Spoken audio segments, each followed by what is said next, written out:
Okay, I think we're live now. It took a long time to get this set up this morning. Let me drop a link to this. How? YouTube.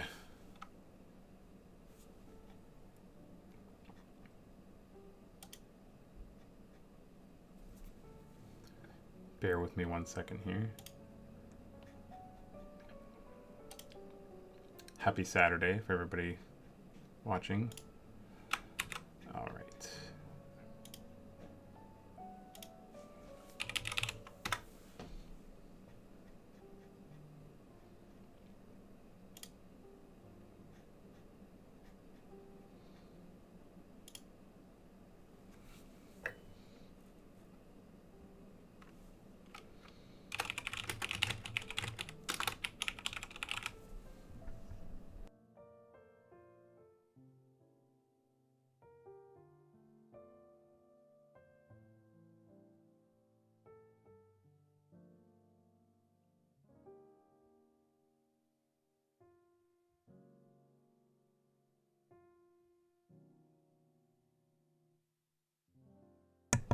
I think I got that all sorted now.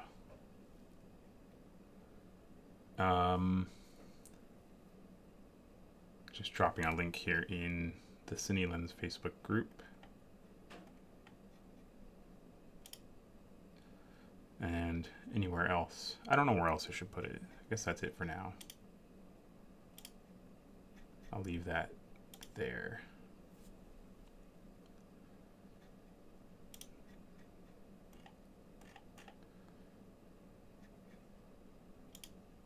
You know, I know where to put it.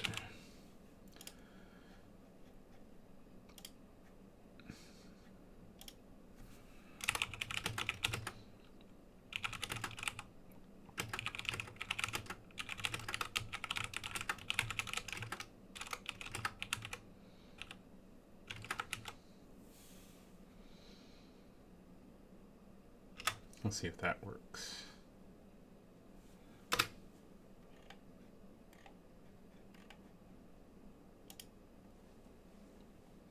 I dropped a link in the Vintage Lenses for Video group, which is Alan's group.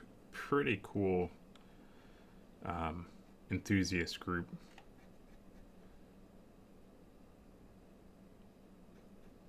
All right. I don't know if my music is working at all here. Might need to tweak that as well.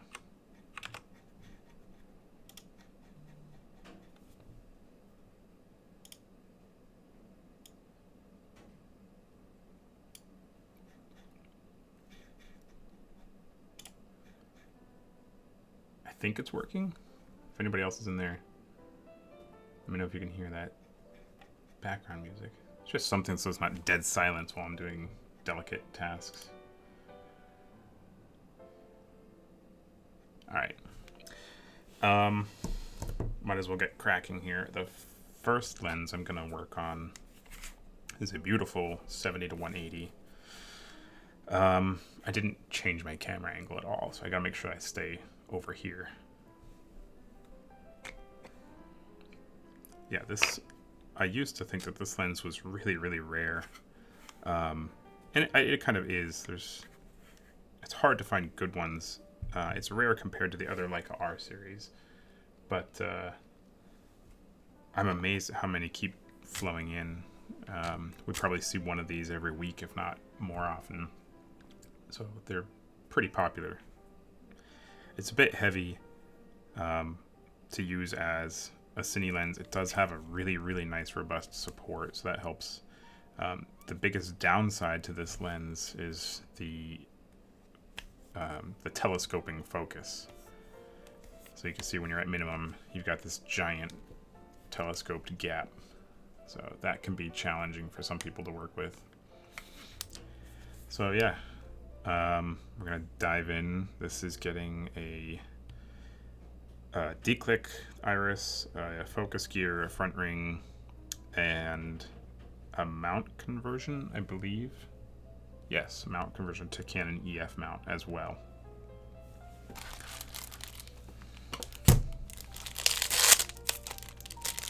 Yeah, there's all the bits. The gear is pre-cut. Cap, front ring.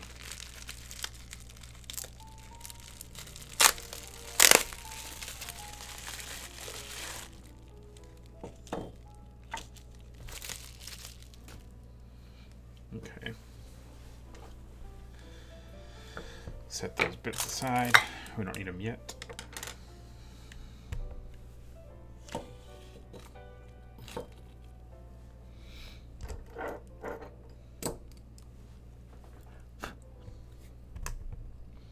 This is a tall lens, and I'm already at like f5.6, so the distance is going to be kind of tricky to maintain. I mean, I could focus it up a little more, but yeah, I think that's about as good as it's going to get.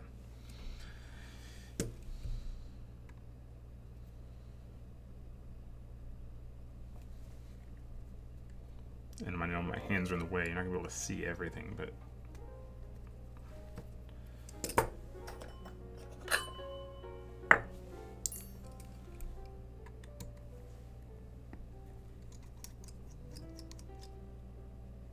I'm going to leave one of these in for now.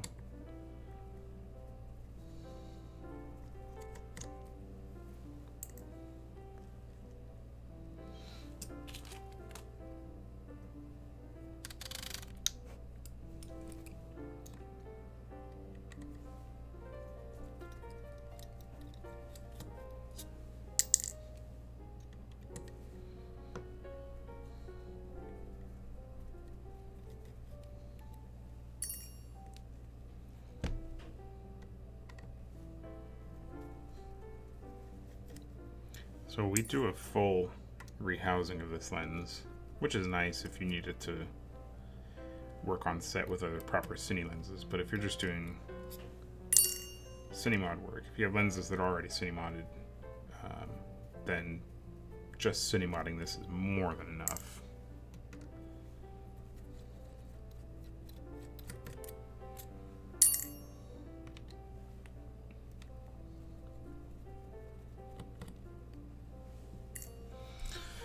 I can still barely hear that music. I don't know why.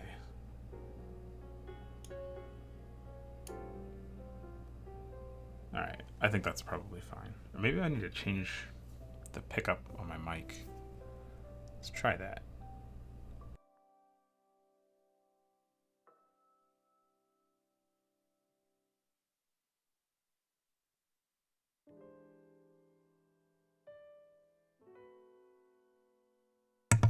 Okay, I don't know if that's going to change it at all. I just changed the pickup pattern.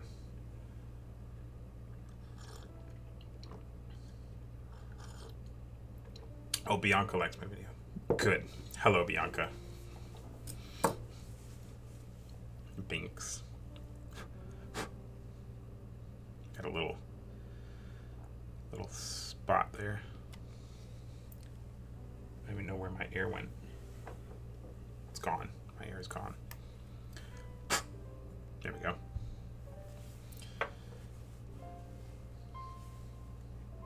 Get rid of this.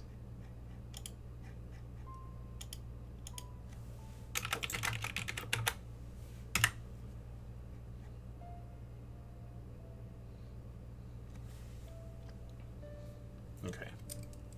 So one of these had a ton of Loctite on it, and the others are completely empty, which is odd.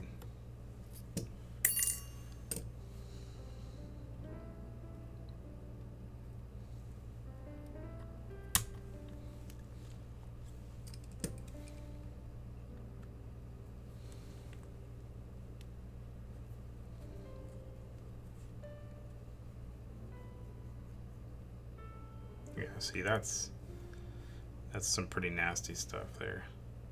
That is old Loctite. See, right here. That gunk can just make a mess of your lens.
Hey Tim, happy Saturday.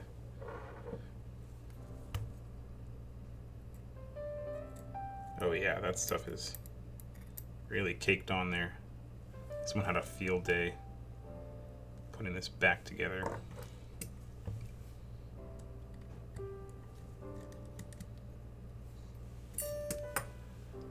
It's not necessarily a bad thing. I would be more concerned if there was no Loctite on here at all. Or no thread locker at all.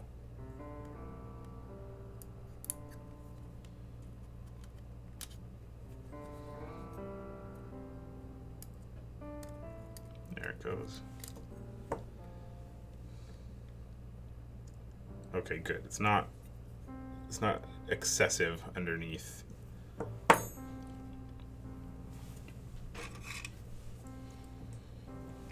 If I saw debris or drippings or anything underneath, I'd be a lot more concerned. But let's get that out of there so that it doesn't become a problem later on.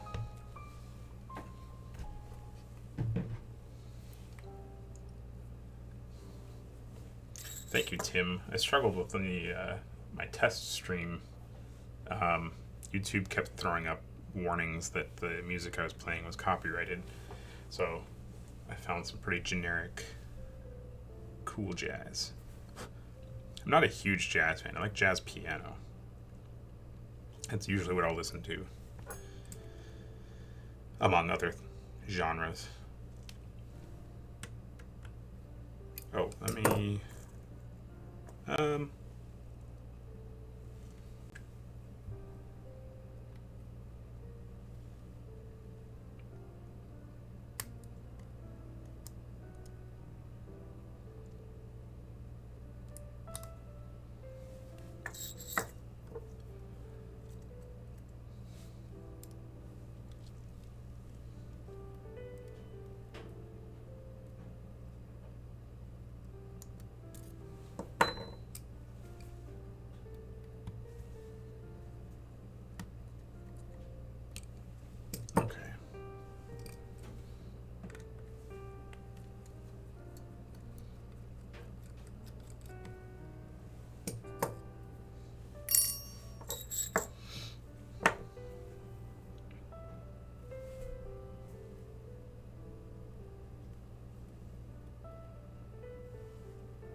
That grease is pretty old.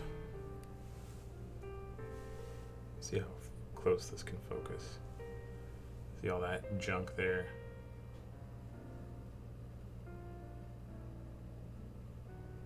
It's pretty nasty.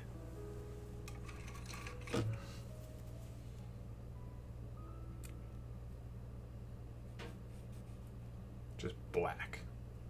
Ugh.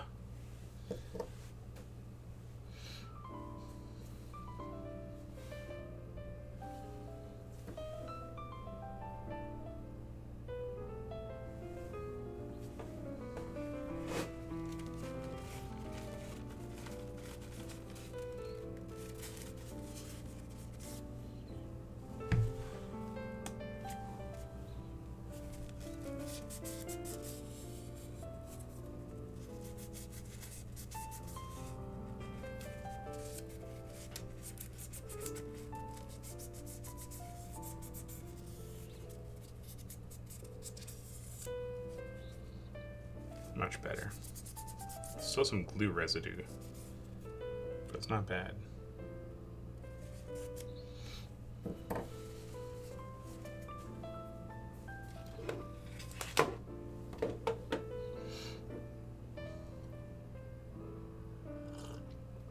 Odd question I've never asked. What is the first lens you ever serviced? I don't know. I think I was servicing lenses before I really realized what I was doing. When I was basically a kid, I'd get little tasks here and there. I wouldn't say that there was one lens that I completely overhauled front to back when I was younger, but little pieces of servicing. You know, here, kid, clean this focus helix, or hey, clean this part and relube it. There wasn't really any one whole lens that I was capable of doing when I was younger. This is, you know, junior high, high school. But like start to finish, maybe a super speed, or like a T2.1, possibly.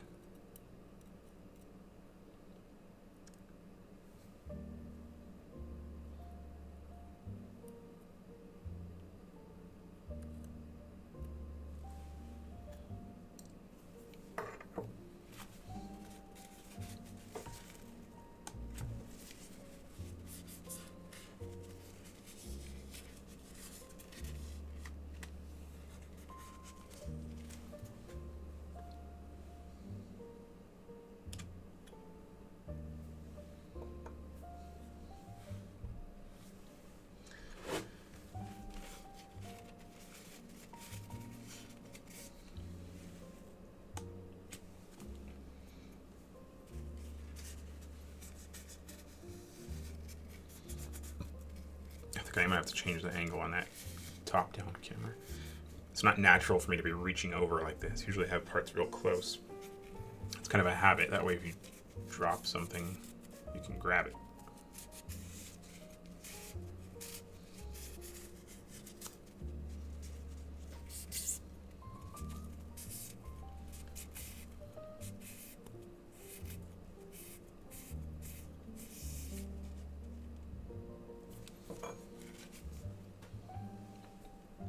Following Phil's odd question with a stupid one, how many lenses would you say you've serviced over the years? Oh my god, I couldn't even begin to...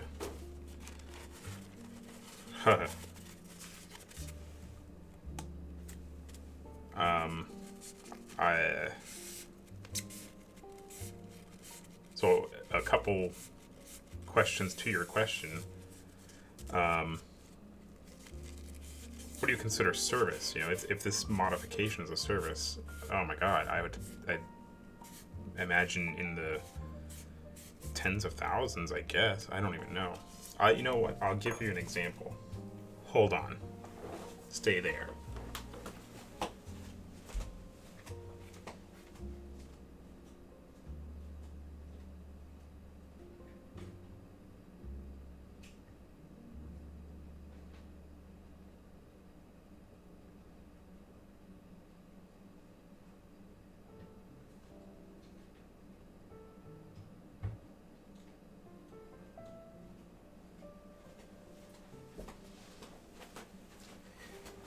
Okay, to answer your question with a little bit of factual data,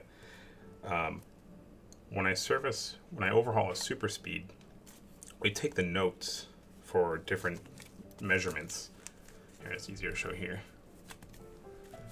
You know, the focal length, the Mark II, Mark III, whatever, the front gap, the rear gap, and then the distance, the number of turns. We do this so that we can keep the clocking timed. Every one of these sticky notes is an individual super speed. And this only goes up until maybe like,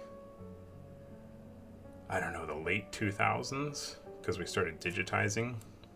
So every single one of these sticky notes is an individual lens. And that's just super speeds, just Zeiss super speeds, Mark 1s, 2s, and 3s. So I'd have to say probably in the tens of thousands. I don't even know. I don't know.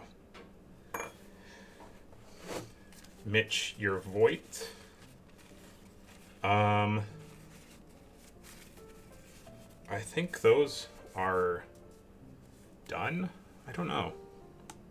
I have to look.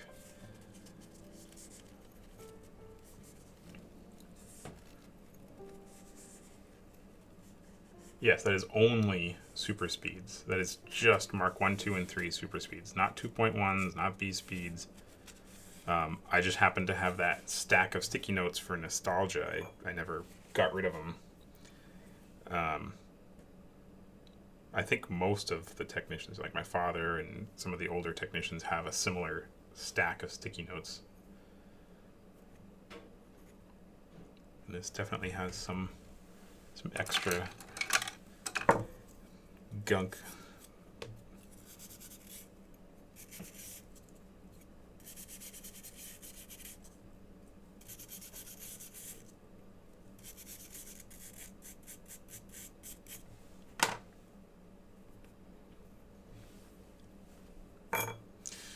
Alright, that's good.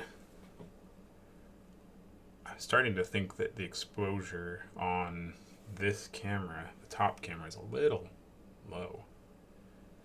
But we'll see. Maybe not. Mitch, I forget which Voigtlander. I think you had the M mount Voigtlanders, right? If I'm not mistaken. Or was it Noctons?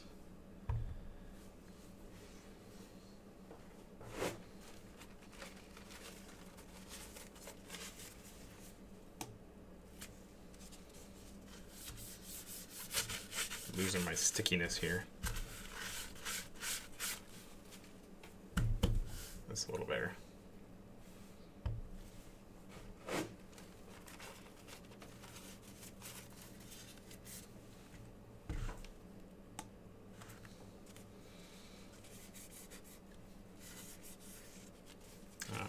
Let's prevent that from spinning.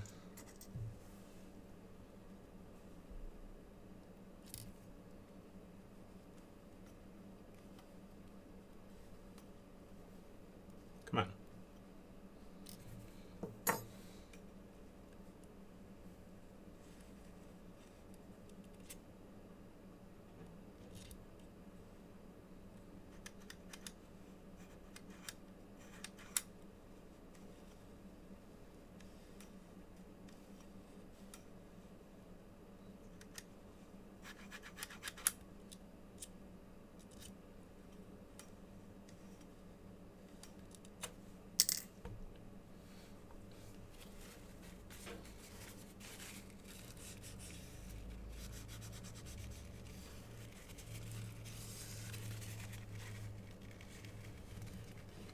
Yeah, this lube is a little broken down, a little bit older, and there's still some thread locker residue. Full set of micro four thirds primes and a couple M mounts. Yeah. Oh, okay. Yeah, I think I have to check on those. I don't know the status. It'll probably be done today or tomorrow. Depends on how long I'm streaming this today, but yeah. I just lost my alignment on there a little bit. See if I can't get that back.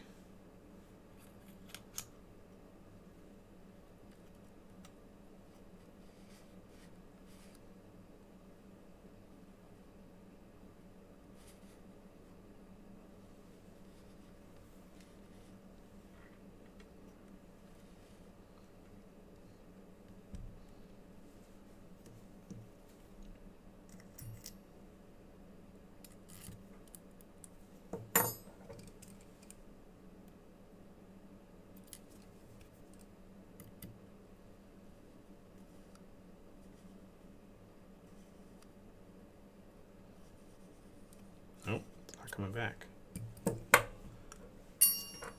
Alright, I'll fiddle with that later. Let's finish this.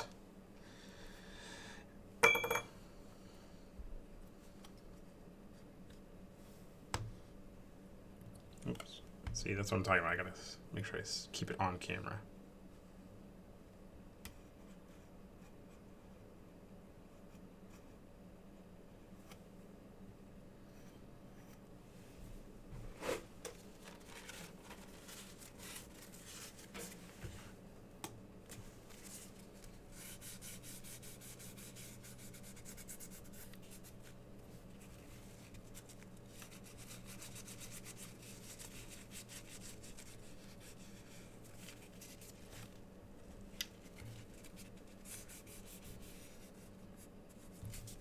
My music disappeared. go.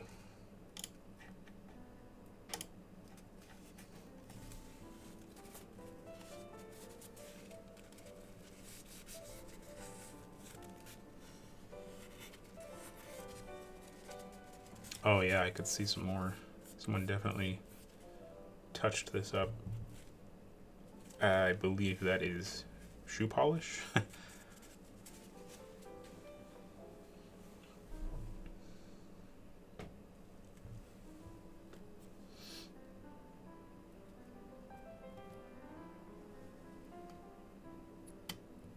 Okay. Still got our aperture link. That's good.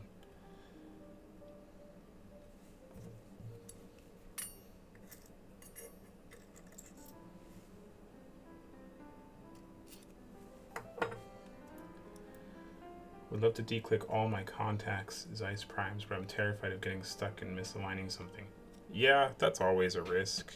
I would say with contacts primes, you should be more worried about stripping the screw heads. The contacts primes were notorious for using tons of thread locker, and those screw heads were not the best quality. They certainly weren't bad by any means, but yeah, you gotta be really careful. I'd say these days we see almost as many contacts come in to repair stripped mount screws as we do for normal mods.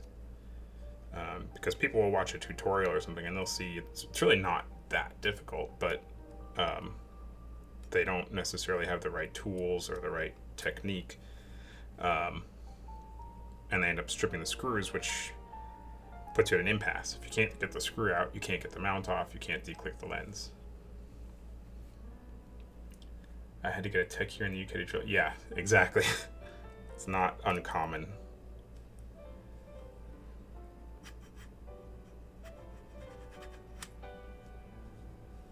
Okay. Yeah, I would definitely recommend, if you want to try declicking a contacts lens, start with, maybe find like a busted lens on eBay or something, like something with a broken front element, or something that took a fall and has a dent in the body or something like that, and tinker with that. Try to get the mount screws off of that. It'll be a good indicator of how difficult that process is.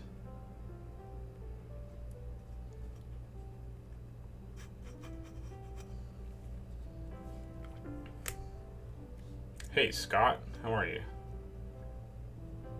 And then having a floppy iris dial. Well, the irises are always floppy. All these still lenses use this sort of spring. I don't know if you could see. Let me get the right angle here. There we go. See if you can see down there. That's not the right angle. There you go. They all have this spring-loaded bit that controls. That's how the cameras talked to. Well, that's how they controlled the lens. There wasn't really any communication. Keep this cap on there.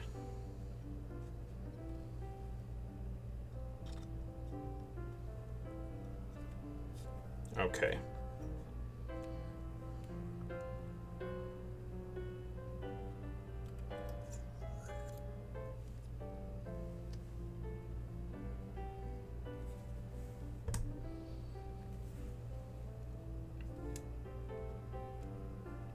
So this particular one has some pretty gnarly grease.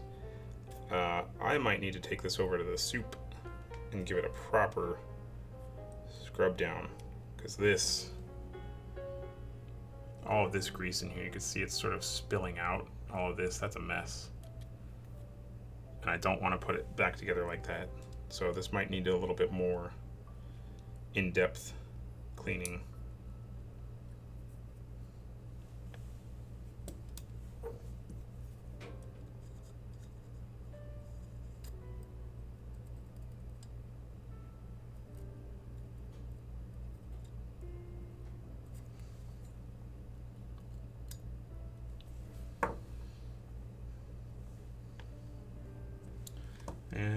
I don't have my flashlight. Oh, there it is.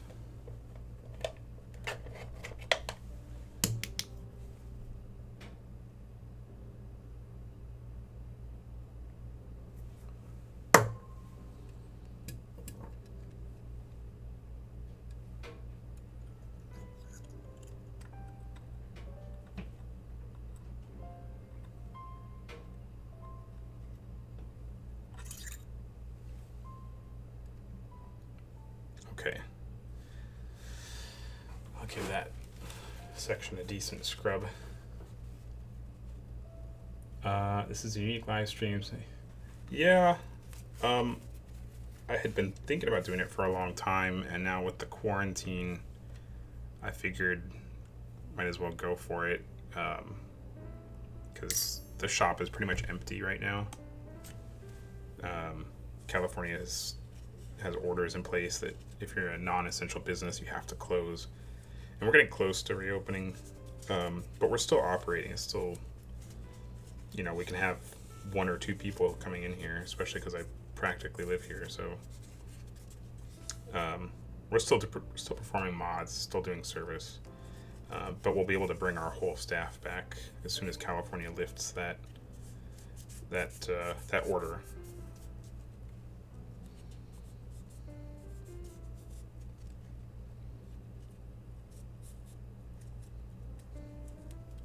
Yeah, Scott, the top-down camera, I mentioned that.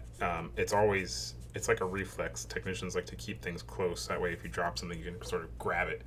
But I keep catching myself. I keep moving it back to the center camera. The problem, if I bring it too close to me, you know, if I move forward, is that all you're seeing is the bill of my hat if I'm looking right on top of it. So it's a compromise. I might have to put it up over my shoulder, looking down at an angle. Because even when it's top down, you're still just seeing this, and there's nothing I can do about that. So I'm gonna fiddle with it. If these streams go well and people enjoy it, then yeah, I might just keep tweaking it until it gets to the point that we all like it.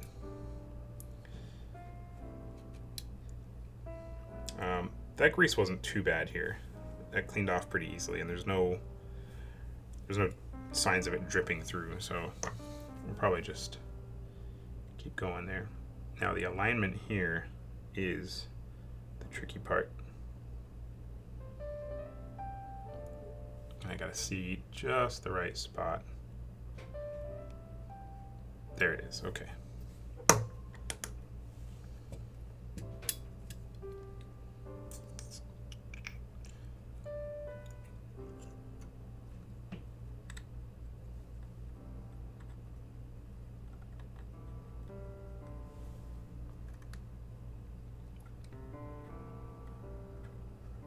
And there's no way to see it, you just have to feel for it. And you know, there it is, when you got it. Nope, I didn't get it. I thought I got it.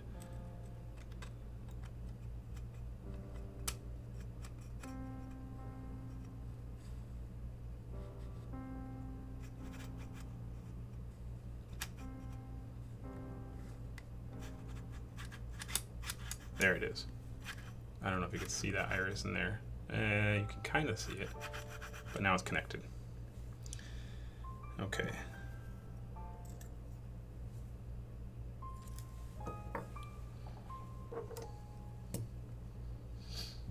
Matt, what got you started on working with lenses? Can you remember your first lens you opened?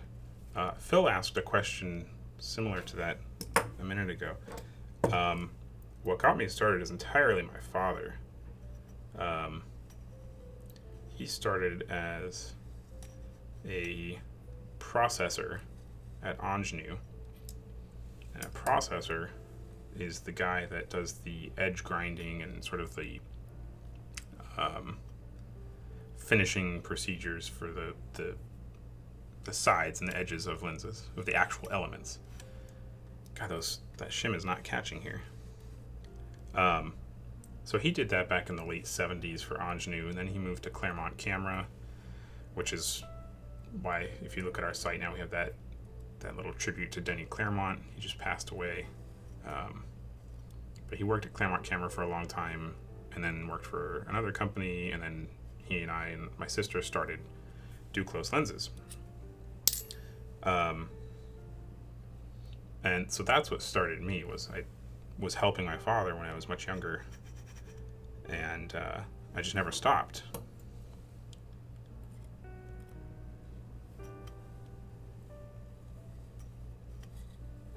Yeah, these shims are not catching.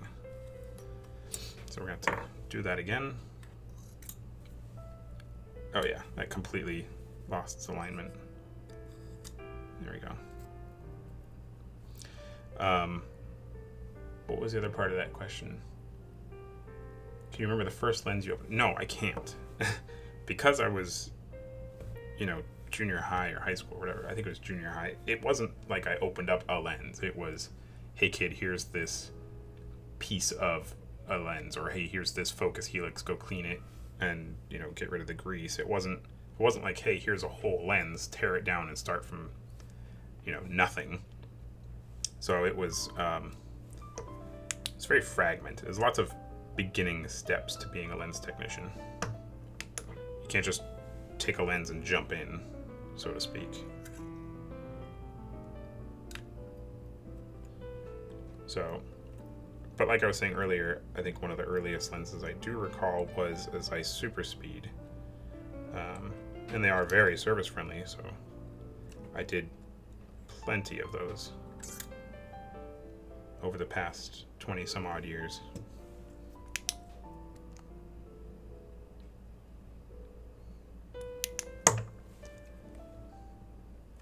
Yeah, see, I'm off camera again, sorry. I keep forgetting.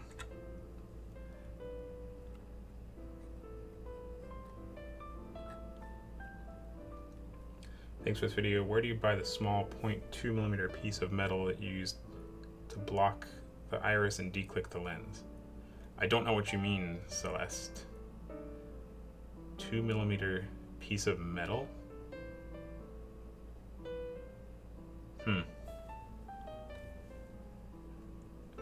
Phil says, I'll go rogue. You've toured some impressive lens factories. Tell us some stuff you've been impressed and even shocked by. Usually when I'm touring a lens factory, it's under the pretense that I can't talk about said lens factory. But as far as being impressed goes,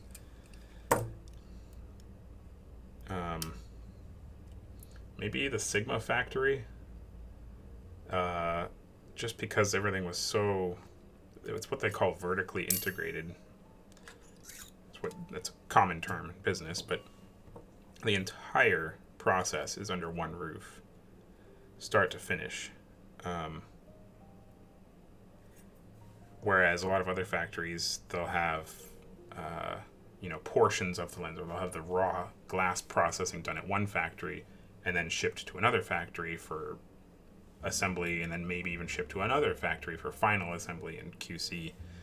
And Sigma's was all under one roof, but what really impressed me about Sigma was, or at least surprised me, because most lens factories look the same. You can almost pull the badge off of the building and slap it on another lens factory and it looks identical. What impressed me about Sigma was their cafeteria. It's like going to Disney here in LA. That you walk in, you have a full service cafeteria, and you can get whatever you want. Ramen and soba and steamed veggies and all sorts of things. And the staff doesn't have to go anywhere. They don't have to leave the whole factory, go into town to get lunch or anything. So that was pretty impressive, I would say.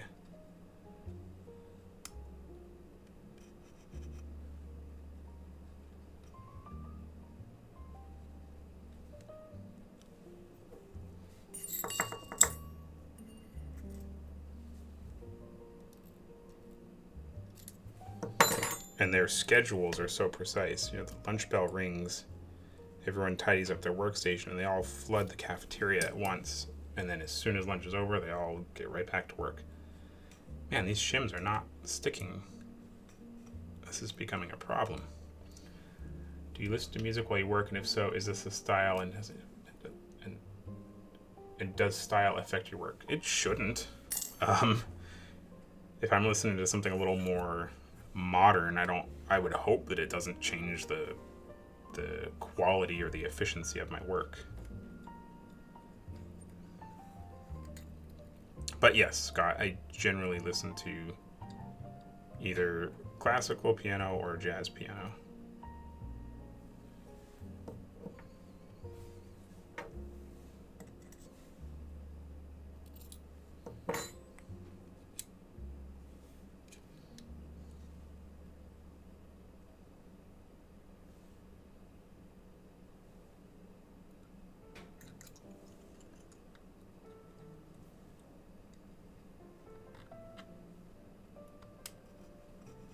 There. Now I got both in simultaneously. Ta-da!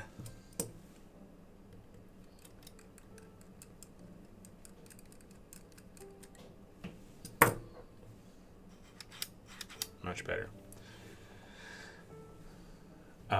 Sorry if my question... Oh, wait, backing up. As for top-down, perhaps it was over your keyboard and angled back towards you. It would naturally avoid your hat due to angle. Yeah, I guess so. If it was... Well, see, the problem with the setup I have here is if I put it farther back and angle it down, it's going to start seeing this camera here.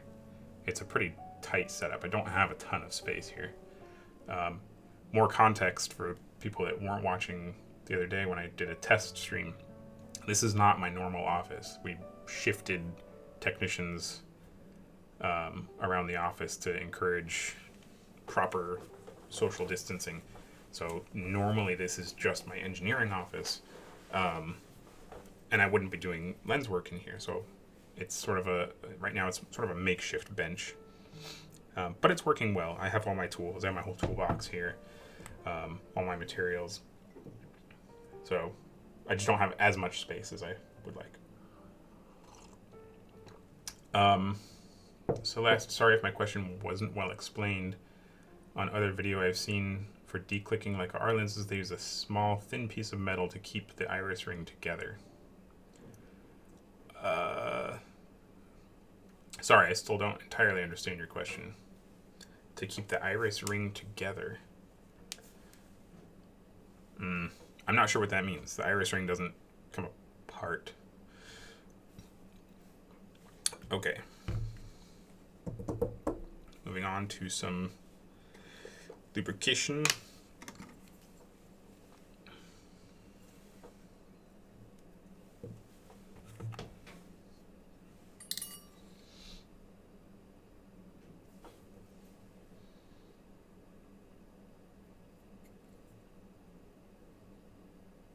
I'm not sure if you're referring to using a metal plate to sort of nullify the ball bearing. Is that what you mean? Like on top of the ball bearing? As with Lomo nap lenses that have the front anamorphic block that can be removed to reveal spherical elements, do you think we might see a return to that design in the future to make modular in a lens? I think we already have. There's tons of people on Facebook groups and forums that are taking cylinder groups or even just a single element and slapping it together with a single spherical taking lens. There's nothing official about it. It's all DIY. It's all sort of Mickey Mouse together. Personally, I think it's fun. It's clever that people are getting so creative. But the results are not... They make beautiful pictures. It's not something that you can use on an actual set or an actual production. The stuff that people are doing, the DIY solutions, if you showed up to a production and had a focus puller and an actual production, oh man, they would laugh. They would quit their job right then and there. I would never want a proper, a career focus puller to have to manage one of those DIY anamorphic lenses. I think what companies like Atlas are doing are fantastic. I still have no idea how they're doing what they're doing at that price point. But you really can't beat Atlas anamorphics at that price. And I realize that that's kind of a privileged thing to say. You know, they're still expensive compared to the DIY stuff, but you get what you pay for.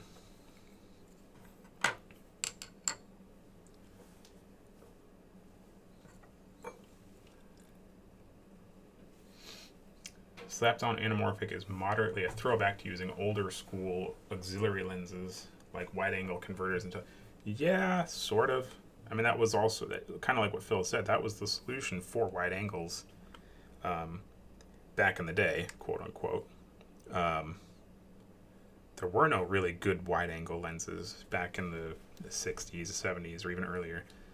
So they would take whatever they had. This was the whole Kubrick approach. They'd take whatever they had, like say a 35 or even a 25, and you stick a wide angle adapter on the front of it, and you get a wider field of view. You get a wider focal length lens. So now instead of being stuck with just a 35 or a 25, you now have maybe a 20 or a 16 or something like that. But there was always compromises. You had to sacrifice something. And usually that sacrifice was size and weight and image quality. Your corners would go to crap. Your vignetting would be terrible. It was a very DIY solution, but it worked for people like Kubrick, who were, using it to their advantage. They weren't just doing it as a means to an end. They were using it as a storytelling tool. So, similar case with the anamorphic stuff. If you're able to use it purposefully, I think it's a fine solution, but a lot of people that are doing the DIY anamorphic stuff are just doing it to say that they shot anamorphic. They don't need anamorphic. It's not helping their project necessarily. And if you're shooting anamorphic for the field of view, then you're stuck in the 50s, and you should definitely reconsider your lens options, because there is no reason to be shooting anamorphic other than for the look that it provides.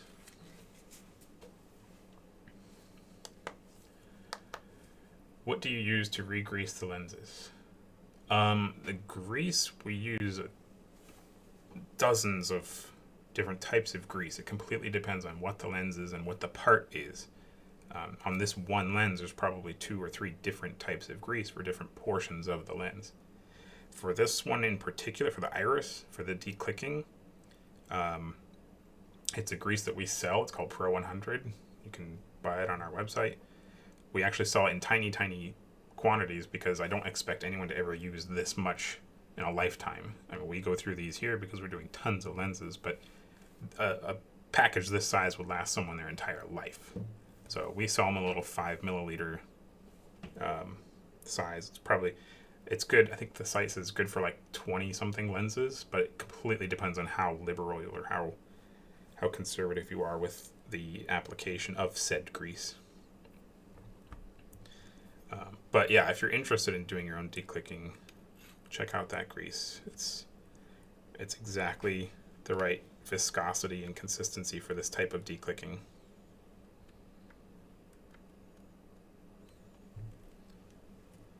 And it's super high quality. That's why we call it the Pro 100, because it's not the cheap stuff. It's really high-end grease, so it's not going to break down over time. Eventually it will, but it's going to stand up to temperature fluctuations. It's good stuff.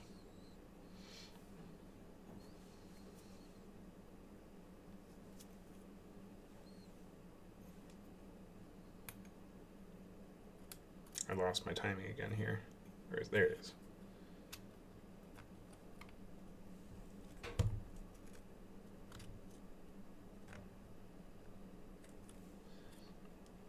Yeah, all lens grease breaks down eventually. That's we exist. Whether it's from, sorry, I'm going off camera again. Whether it's from regular repeated use or from not being used at all, it's bound to happen eventually. You're gonna lose your viscosity and your smoothness.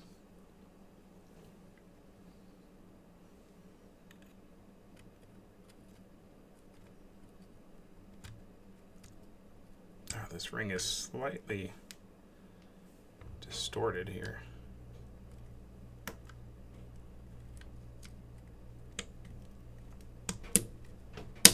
There we go. Now I've got grease all over me. Always makes gripping a lens difficult.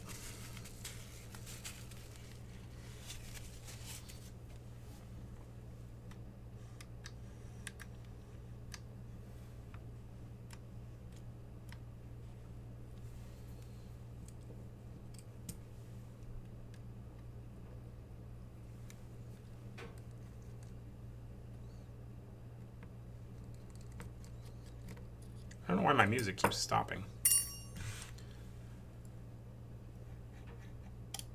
I gotta figure out the best way to make a playlist to go through OBS.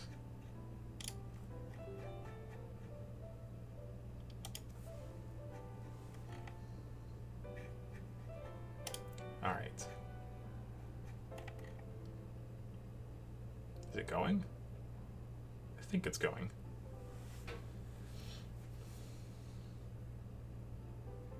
Okay, let's get this guy back on.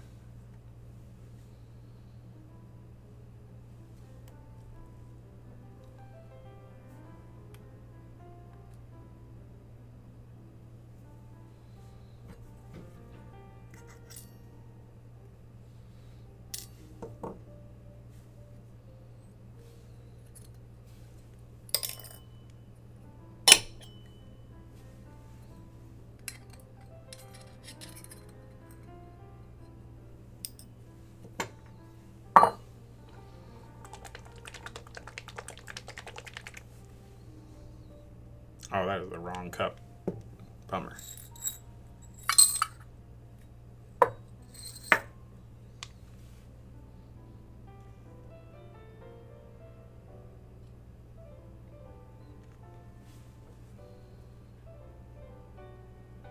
Okay.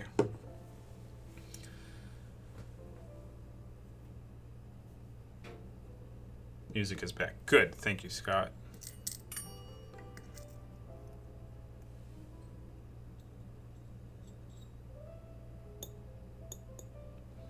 Yeah, attempting to mod your own lenses, it's risky. I mean, when people ask me that, or people say like, "Oh, I'm going to try my own," I can't say no, don't do it, because it just makes me sound like I'm trying to, keep my job. But I also don't want to encourage someone to go beyond their limits, and that's easy to do with lens modifications. So I have to find a balance between being encouraging but not being I want to be encouraging, but I don't want to give people false hope.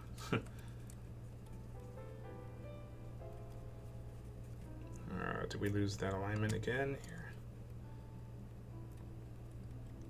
I think we did.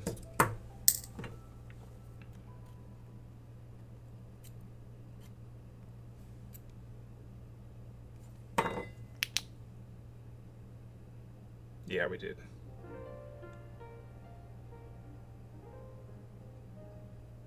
Bummer.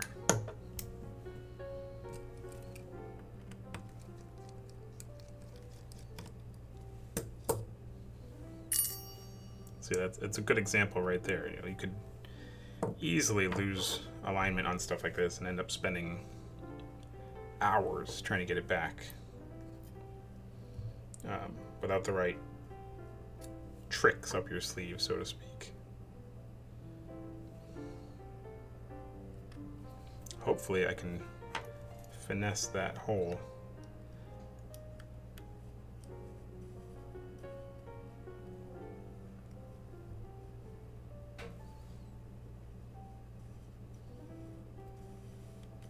Yeah, it's not catching.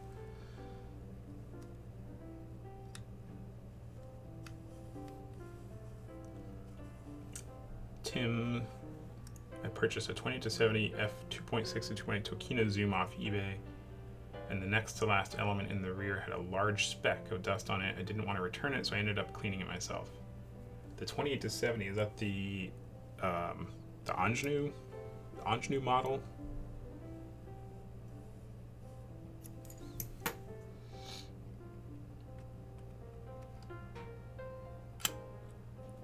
Yeah. Oh, it was so close. Bummer. I could have just wiggled it a tiny bit, but now we're going back to square one.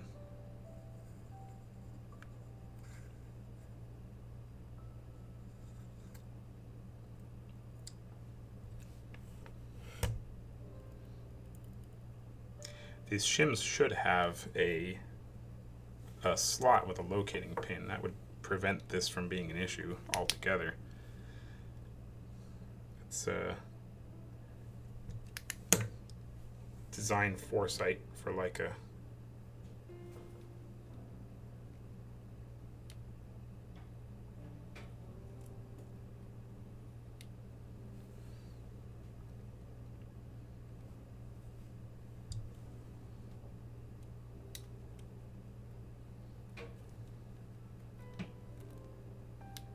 Okay.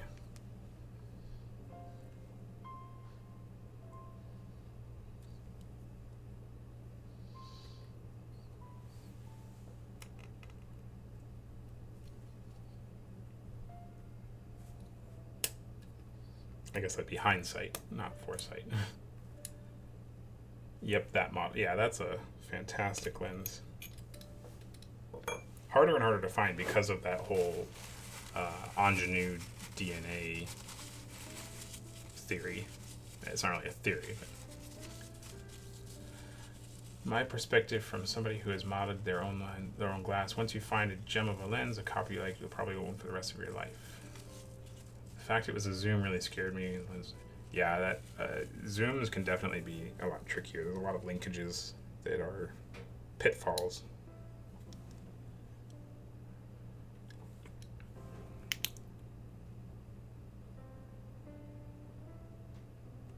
Okay.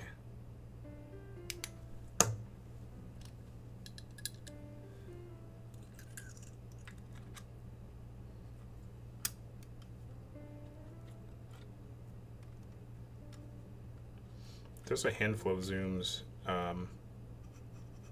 There we go. Like the Leica 20. Oh, I'm forgetting now. 28-70, I think. I can't remember the focal length. It's the same generation. It's the same family as the 70-180, but it's a 24-70. I don't remember. And it's notorious for being overly engineered to the point that Leica themselves won't even accept them for service anymore, just because they're too time consuming. And I don't know if it has anything to do with their technicians, but it seems like nobody really knows how to work on them. There's no parts for them.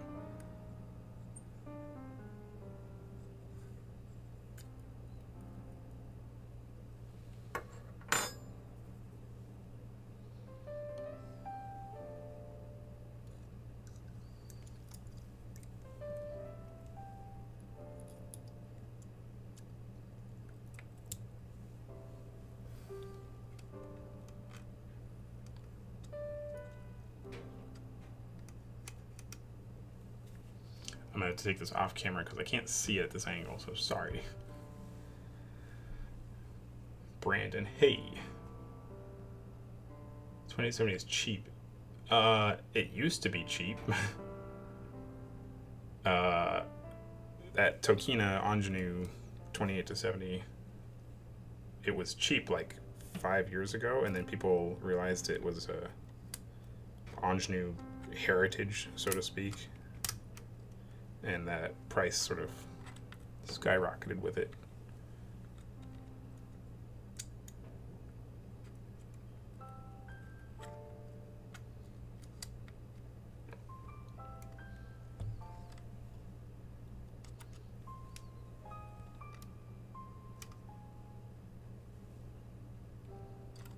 I don't know that it was like a secret. People always knew it was inspired by the ingenue designer, though, like Tokina sort of inherited that design. But I almost had it.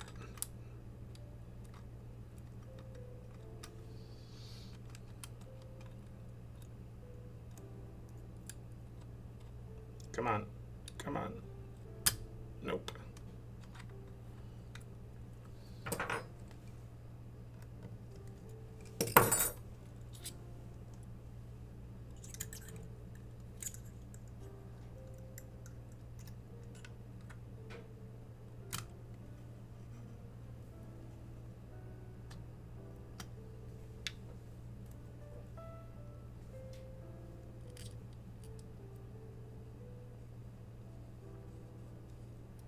Yeah, this is not. I mean, ESPG. Yeah, I paid 200. That's it, really? That's insane. What mount was it in? Nikon or I think they only made it in Nikon, Canon, and like either Sony A mount or something. I can't remember. How do you all collimate EF converted Leica-R glass special shims? We make our own shims. We have a machine here that lets us use whatever pattern we need. And the actual process we do on a collimator that lets us dial in the exact shim that we need, or the exact adjustment that we need to make.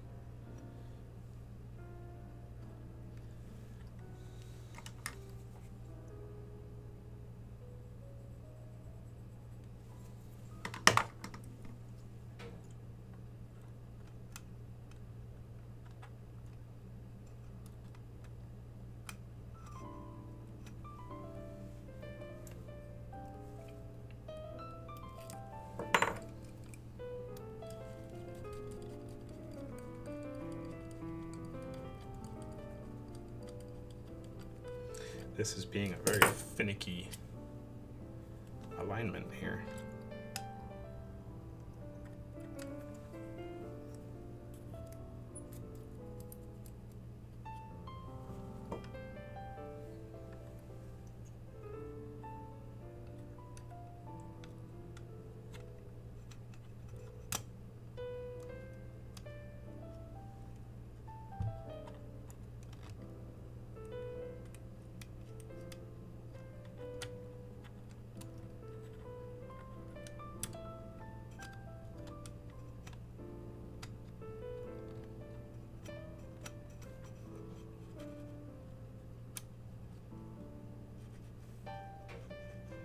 There it is. Now, if that shim would just stay put, this will go in. There we go.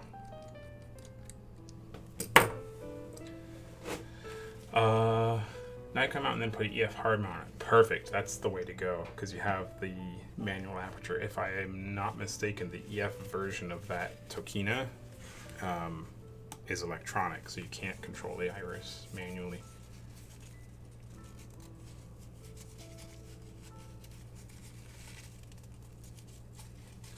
I hate the click aperture. It only does full stops. Are you talking about the...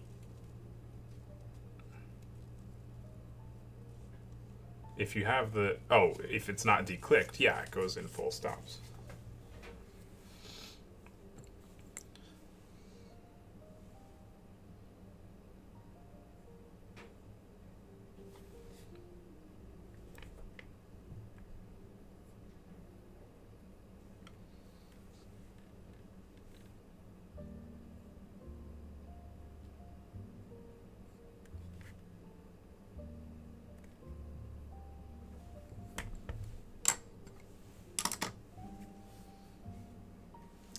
Is it gone again?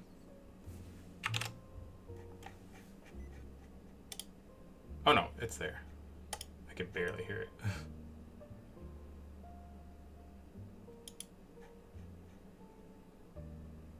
Okay.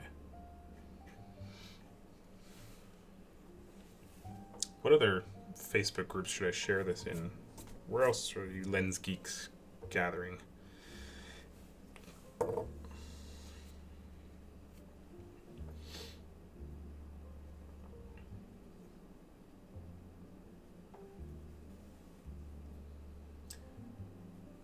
Take care, Scott.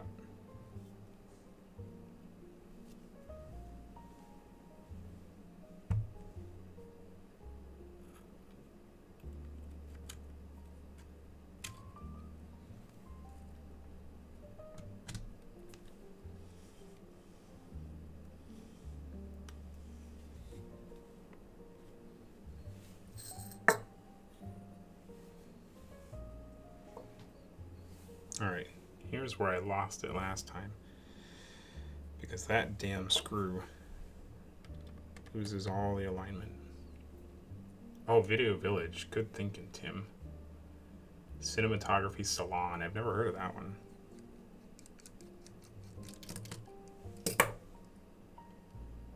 Phil says cinematography. I guess I need to be on Cinematography Salon. Jeez.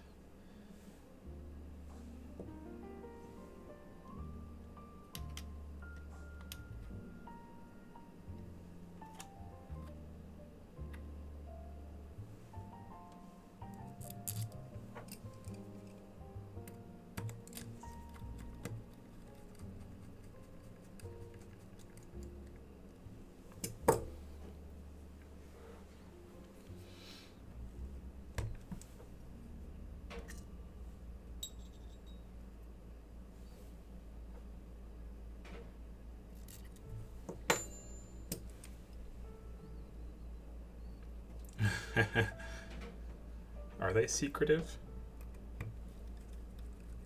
Cinematography Salon. Let's see.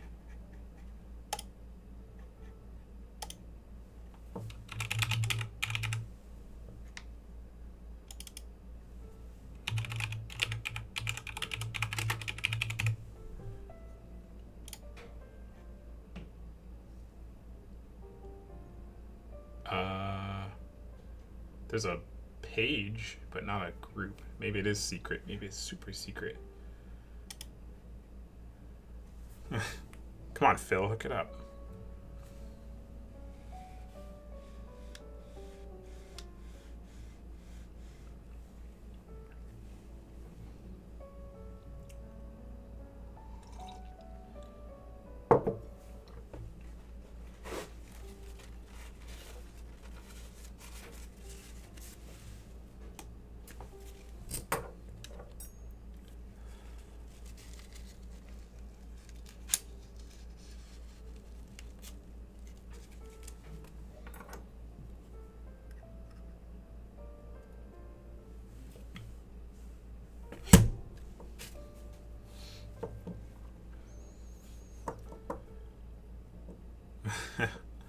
Just invited me. All right.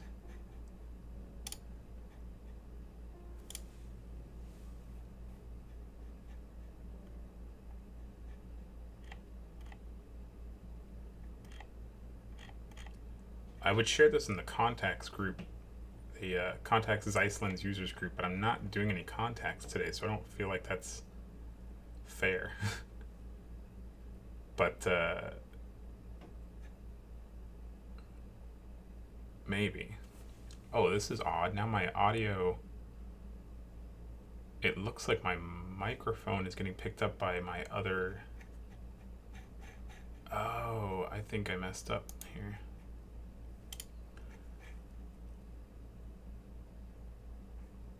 Aha.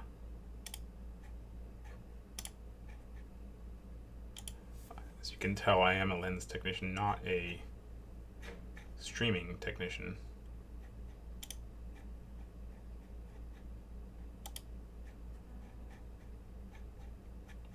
Let's try that now.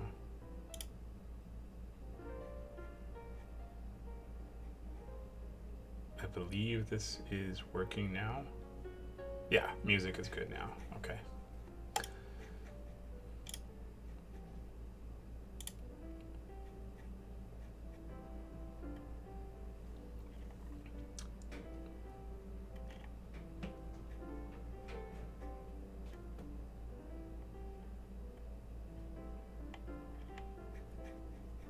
Okay.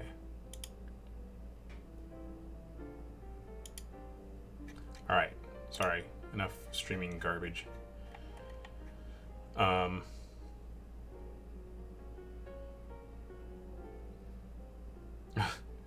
Brandon, I stopped accepting Facebook friends a while ago. Basically, when I had my daughters, because it felt weird. I tried to only accept people that that I saw on a regular basis. But let me see here. How do I?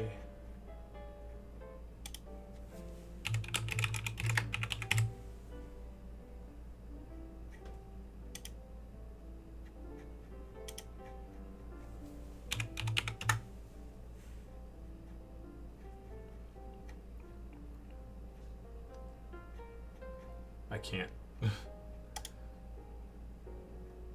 Either you're secretive or it just doesn't show up. I don't know.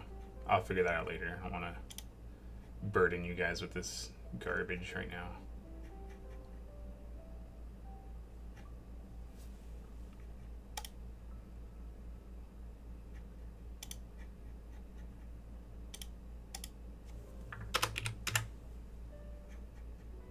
Respond to friend requests. Okay, Brandon. We're friends. Official.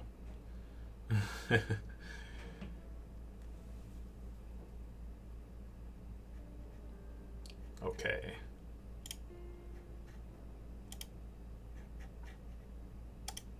I guess that's regular enough. I probably see you every trade show. All right, moving on. So our iris works beautifully, nice and smooth. Let's clean it up a little bit. Was that echoing the whole time because I had my microphone circle capturing?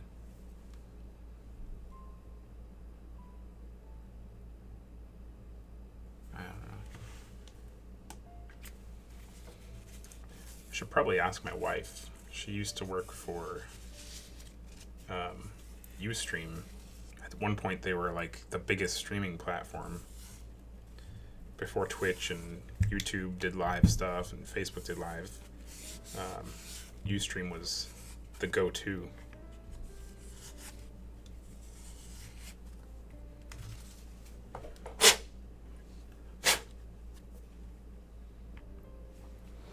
Okay, let's get that baffle back in there. Where did I put it? I forget who bought Ustream. It was like Microsoft or maybe I think it was IBM ended up buying Ustream.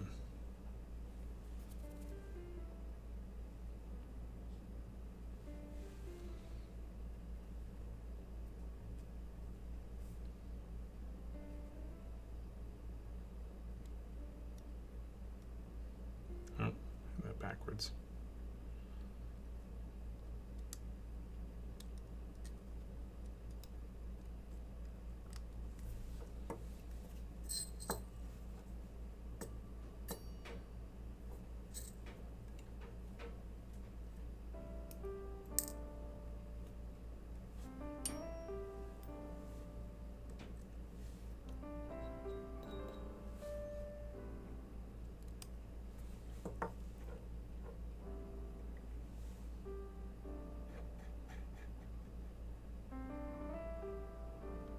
I don't know if you guys can hear it, but the audio level in OBS is showing a ton of background noise. And I'm a stickler for audio quality, so let me know if there's any excessive white noise. The only thing that's really on, I think the air conditioner is on, and we've got a bunch of air filters, obviously, because we work with lenses. But yeah, it shouldn't be overwhelming.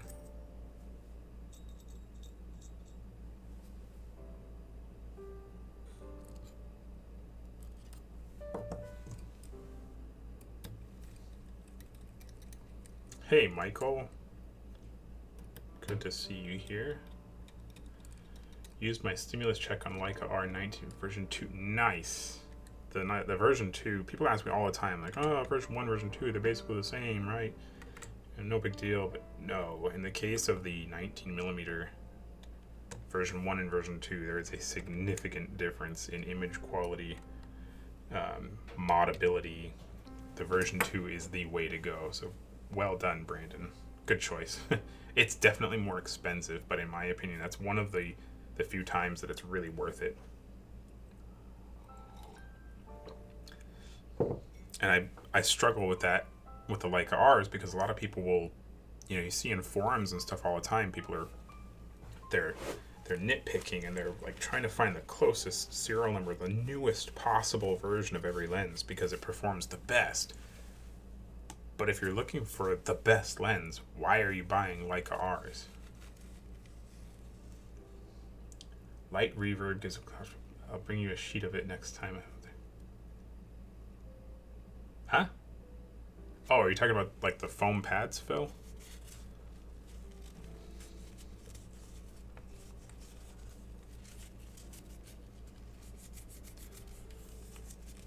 Anyways, back on the Leica R thing.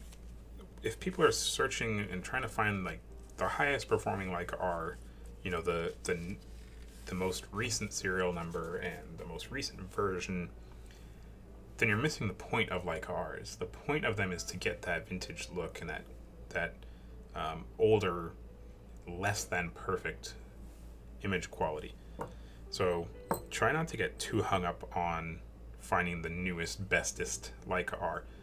But in the case of that version 2 19mm, that's a clear benefit, and that one I do recommend searching for the newer version. So that's why I say it's a little bit debated, or it's an internal struggle for me.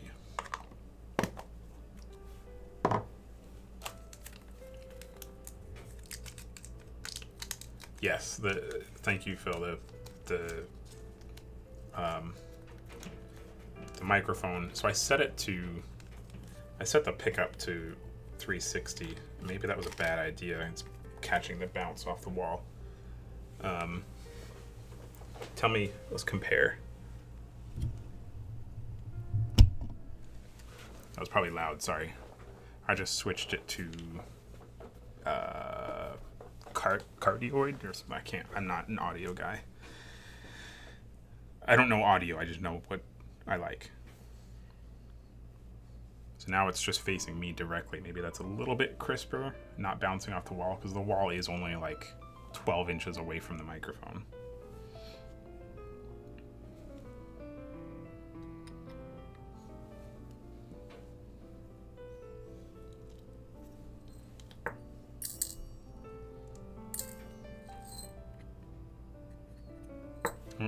Skipped ahead. My bad.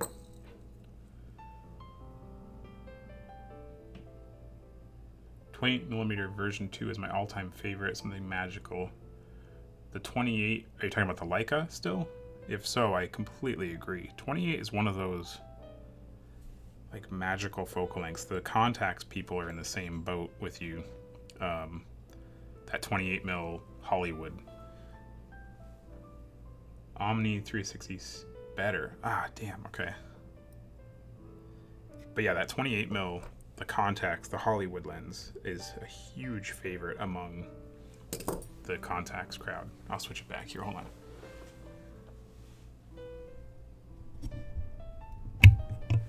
Okay, I'll leave it there, and I'll put some of that padding that you mentioned, Phil. There's not a whole lot of space. I have maybe like 2 inches behind my camera rig that's holding both cameras and the microphone. So maybe it'll fit. We'll see. I hope.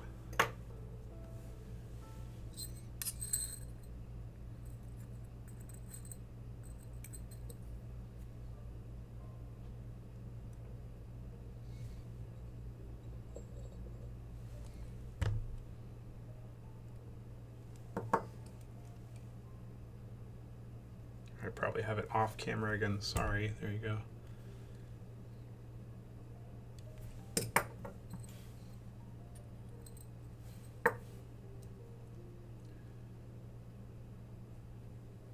Hey, George. George is a Leica-R enthusiast. And M enthusiast, as far as I know. M6, I think you have? M7?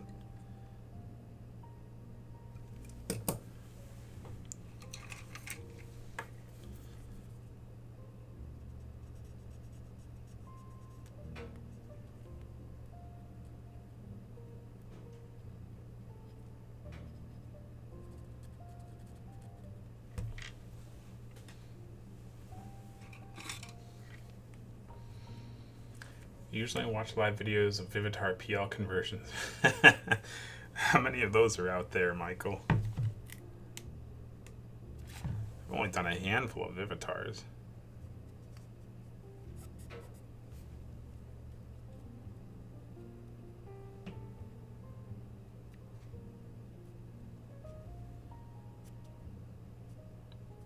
I think maybe a wider angle lens on the top-down camera might be good as well. That way you'll see more. Right now it's pretty limited. M6 and M240, okay. Hey Curtis, good to see you. All right, and now you can align this, get that installed.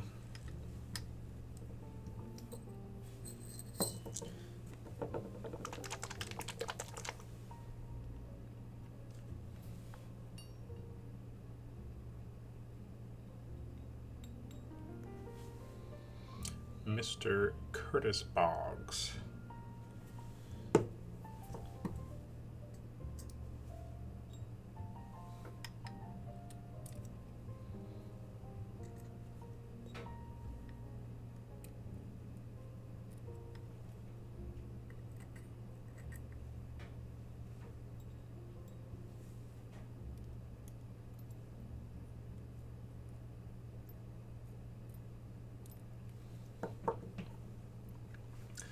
Lots of Vivitar PL mods on eBay. Mount costs more than the lens. Yeah, we get that a lot. People will find really nice, like cheap vintage lenses, and they'll contact us and say, hey, how much to convert this to whatever mount they're looking for. And we give them the cost, and inevitably they think it's insane.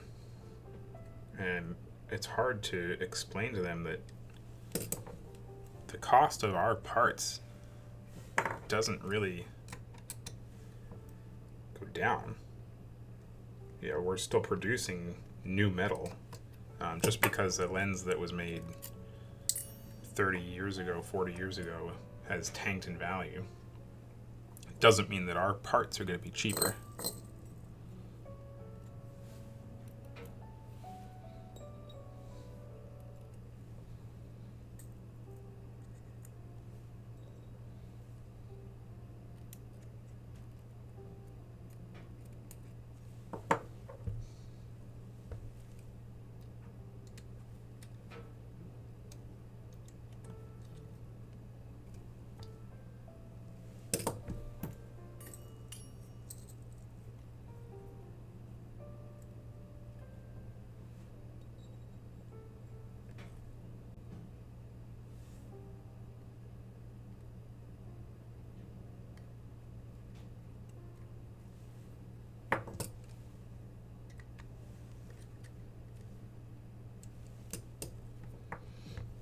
I'm trying to use those to hold it in place and then get these newer, better screws going. These were the parts that had a ton of leftover glue on them that I tried to get out as much as I could, but I could still feel it. They're still caked on with Loctite.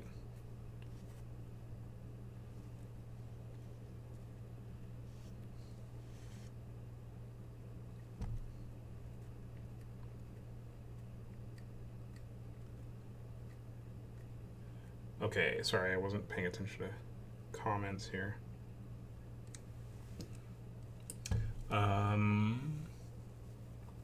Curtis. Yeah, LA. Hopefully everything stays on track for Cine Gear in October. I think they pushed it to. We're all going to do costumes, right? Costume party, Cine Gear. Have you gotten to use / see the iron glass vintage Russian rehousings? Yes and no. I've seen some of their early stuff. I don't know if I'd consider it a rehousing as much as a resleeving. I think they're, for the most part, just putting stuff on top of the original lens, which isn't really a bad thing. That's what we would do for this in our rehousing, which I call a rehousing. So, but I wouldn't. Starting with a Russian lens is a bad idea. Can the older Optimo DP16-42 with extended rear element be converted to EF?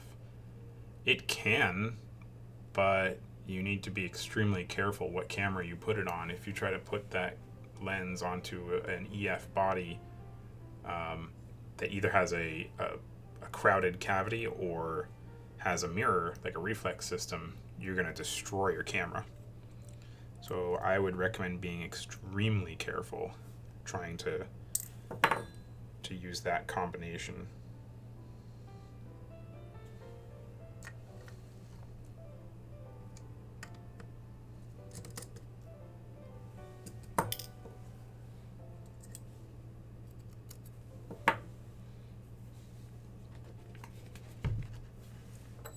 I'm running out of jars.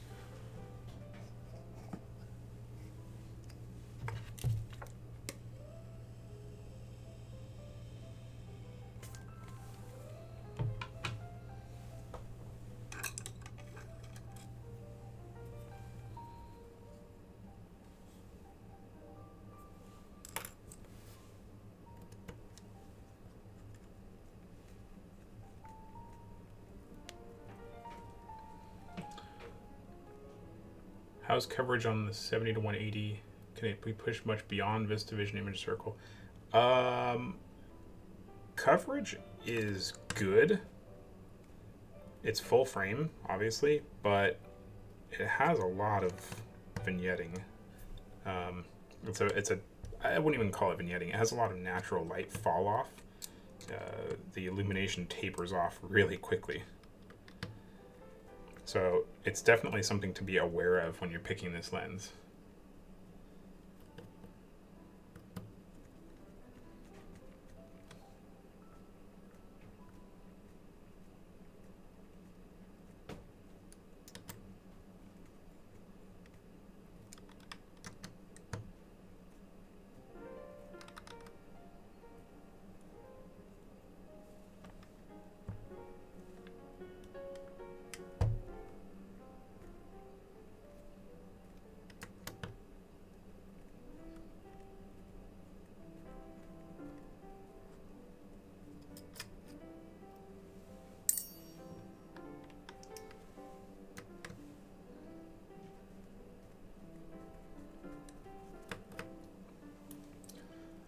Gotta go cut the grass, but very nice.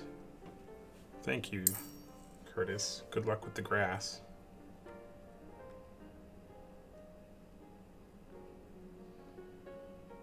Yeah, these are a tight fit today. I don't like that.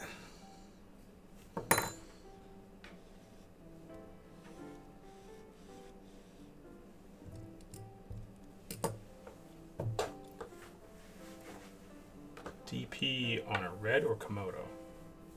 Oh,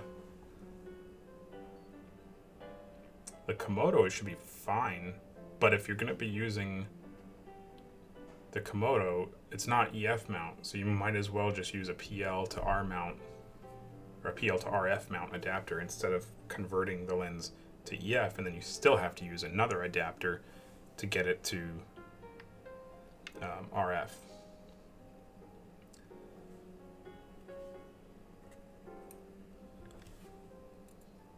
Does that make sense, Curtis?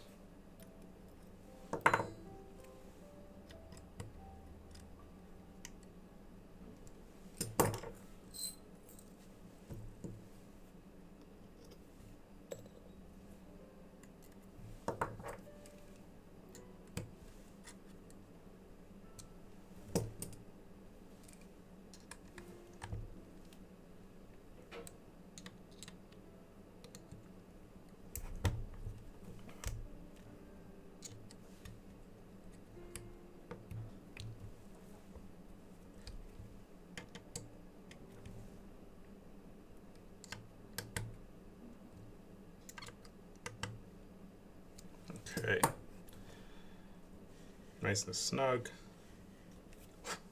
The iris could be smoother. God, that front. I might as well just put this front ring on now so it stops doing that.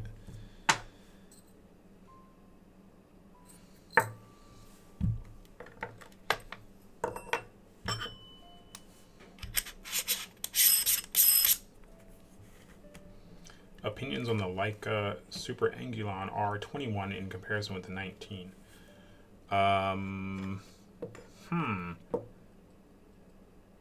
I don't know that I have a ton of experience with the Angulon. I'm inclined to go with the 19 because I think it's faster. There, now I don't have to deal with that anymore. But I suppose if you don't need that extra wide angle, that's kind of a specialty lens, the 19mm. What is that liquid? Oh, this one, Tim? Is that what you're asking about? Where's my focus? There. That liquid in the red jar is acetone.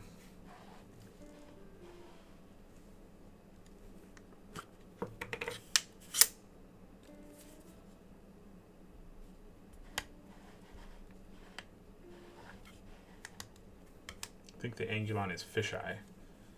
Yeah, I don't know that I see that too often. We see the 19mm much more often, which leads me to believe that it's just simply more popular, but I don't know that I've used it myself.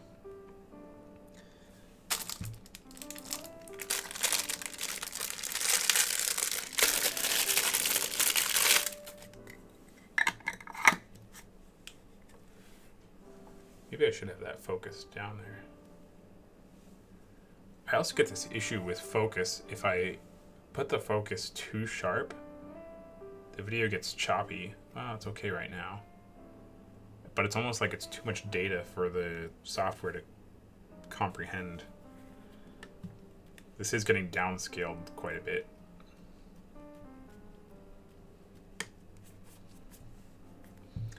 All right, those two bits are done.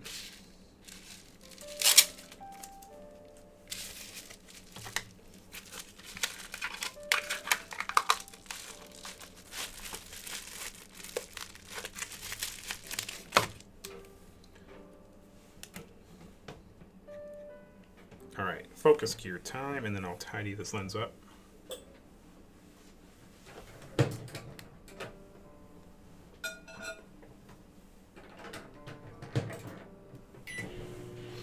All right, I saw some grease over here.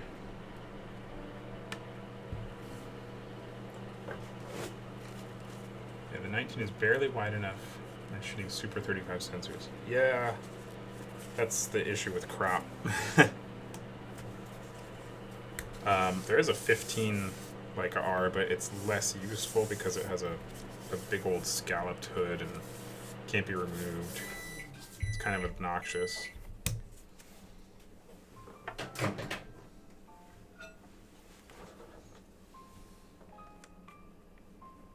Oh, not enough.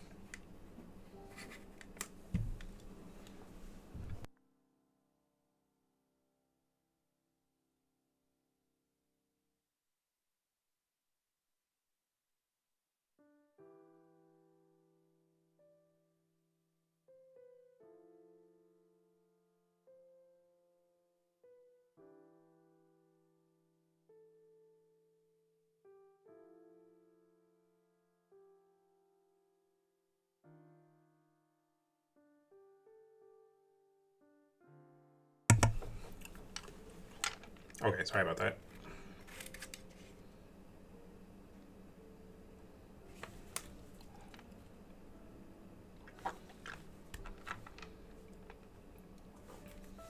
Gotta get this perfectly aligned.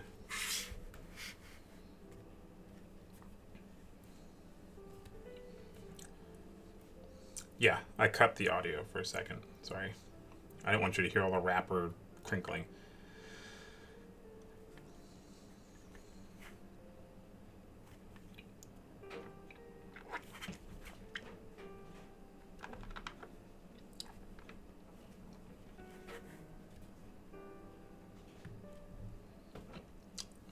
Music stopped again. Oh, no, it didn't.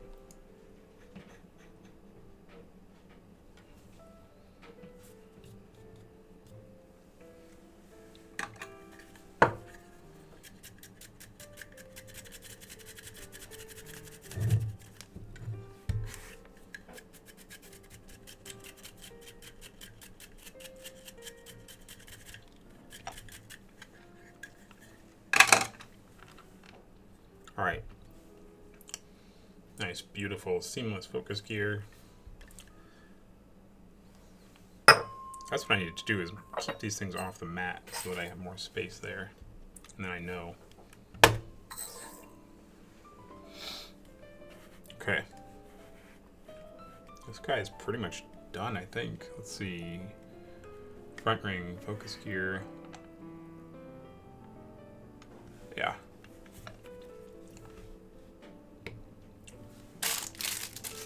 Okay.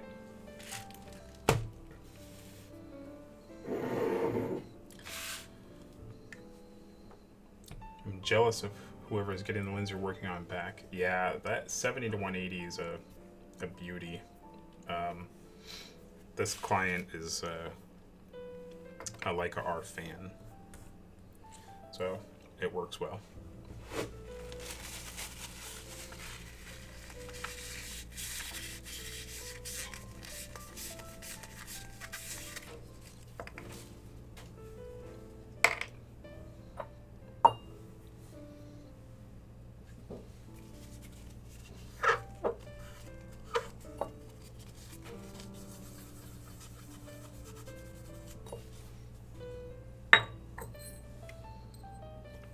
Okay.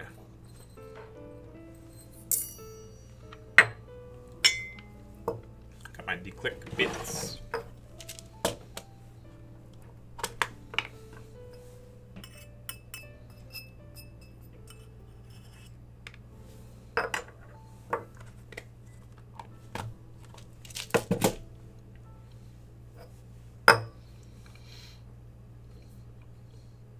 George, enjoy the rest of your Saturday. You want us to ship it to you? Okay. Maybe.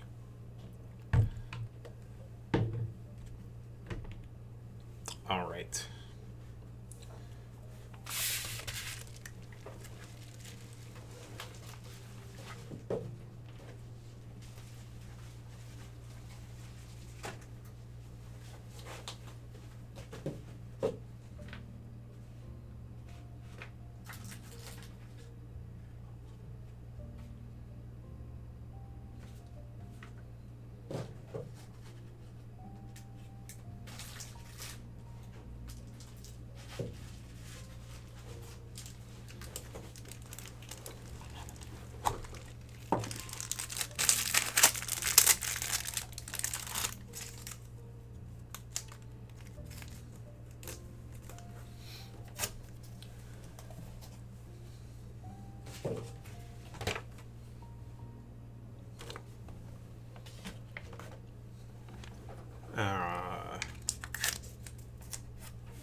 This guy came in with no cap. That's not good.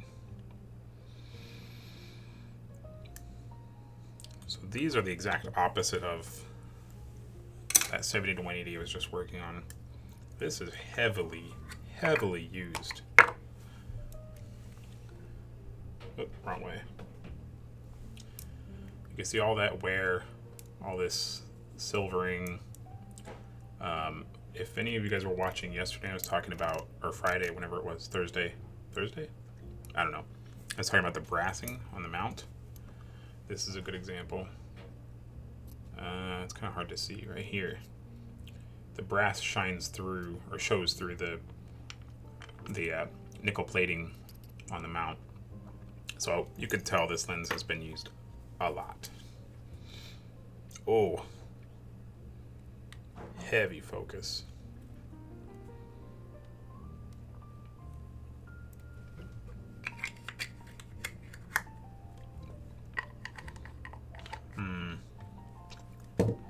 This lens should get 28 focus stiff. Is this 20? Yeah, it is.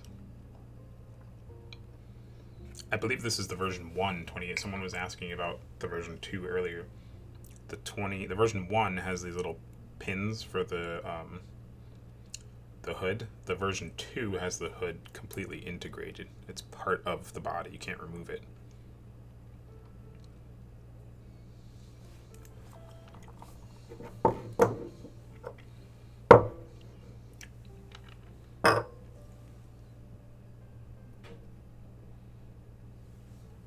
Oh, there's the choppy. See, when I focus it too much, maybe that's just OBS, but let's see if it does it on the stream. This one's in much better condition. And I need to grab another mount for this.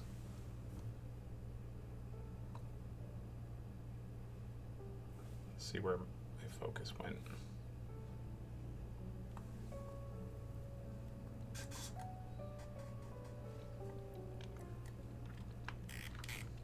All right.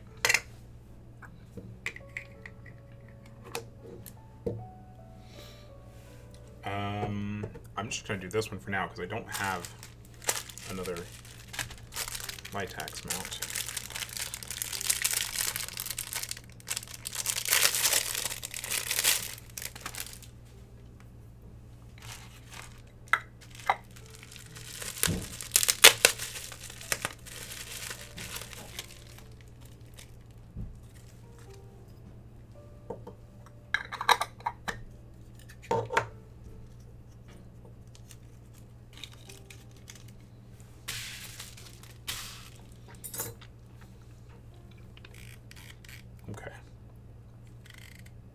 See, this one's in pretty good condition.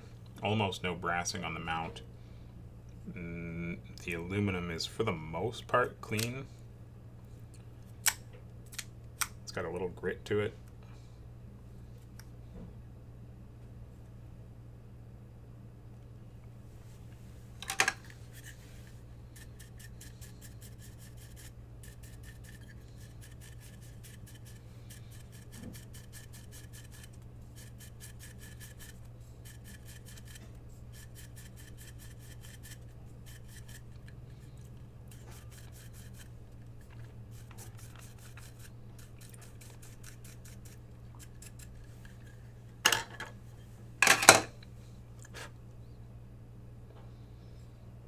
And I don't see... oh, this is just getting the mount conversion, no declicking or anything, so I don't need any of you guys.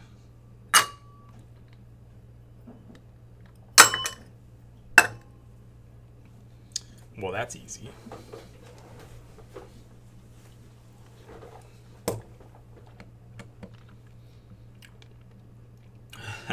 Back to the 19mm V2.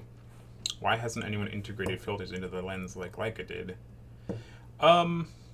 We get asked that all the time. If people will see that 19mm version 2 and they'll say, "Hey, can you pull out the color filters and put in NDs?" And we can, but it would be a huge process. You'd have to custom manufacture those ND filters. You'd have to pop the existing filters out, which is not easy because that wheel is plastic. Those are like molded into the plastic.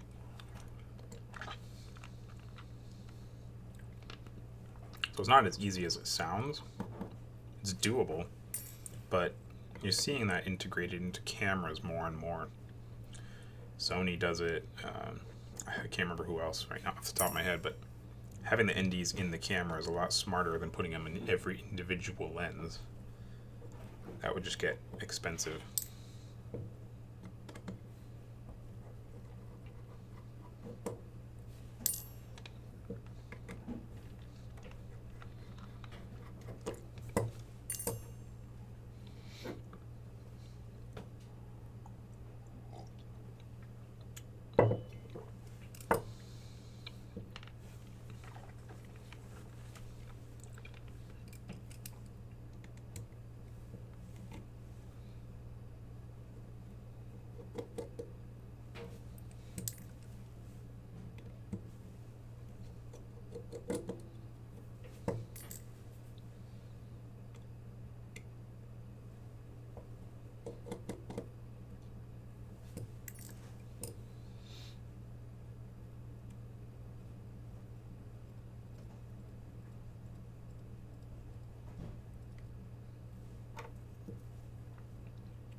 What filters would you want in a lens like that?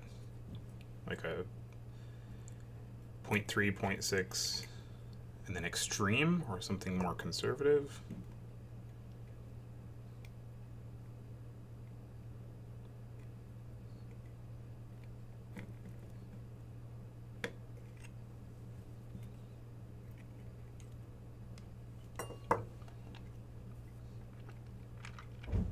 I'd take a net filter in the lens. Oh, that would be pretty interesting.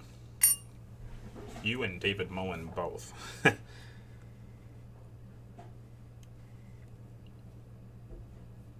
Oh, this lens is already... Oh no, it's not declicked. It's just super old. Ugh. Oh, man. I'm gonna do this guy a favor, because that's terrible.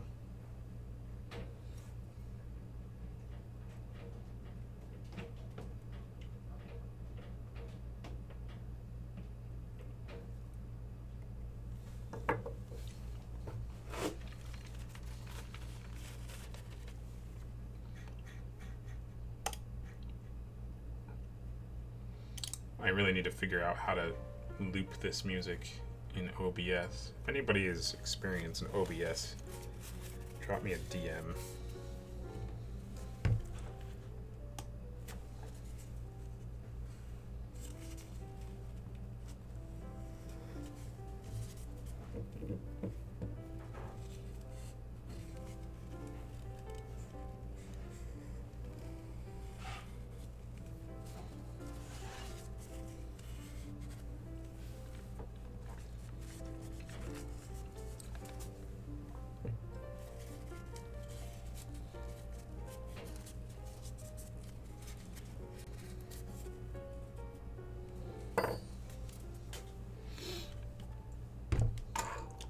I'm going to set this aside for 1 second because I want to check.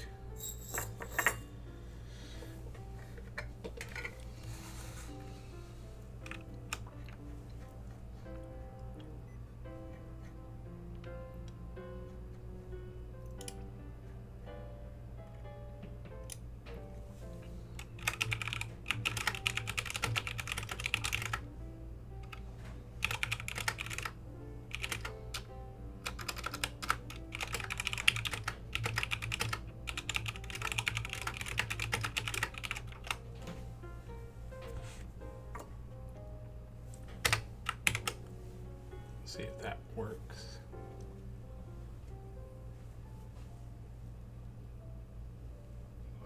Uh-huh.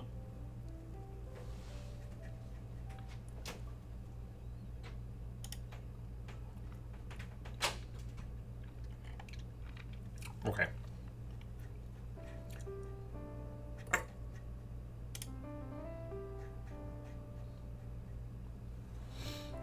Back to work.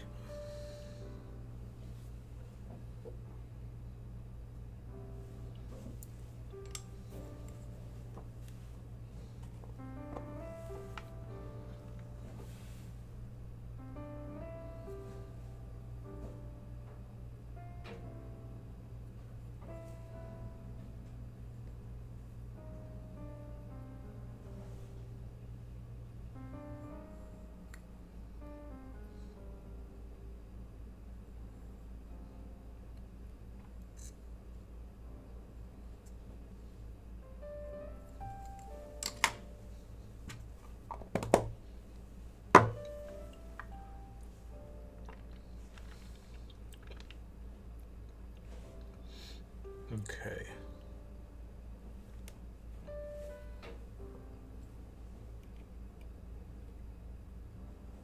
Oh, there's a ton of extra grease there. Jeez.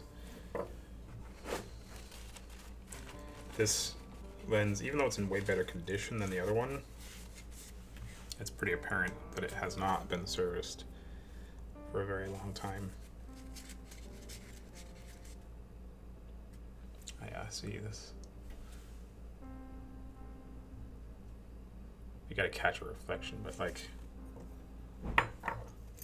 right here, all this, where's the reflection? Right there, there you go. See all that oil that's the kind of stuff that can drip onto the glass or into the lens right there too.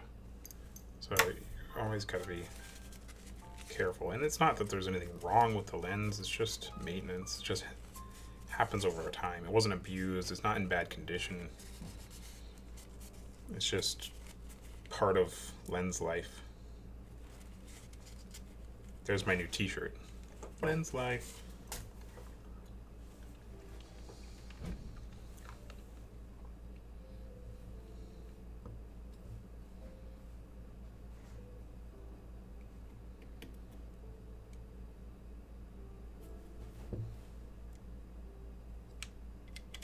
Oh, that click is so much nicer now.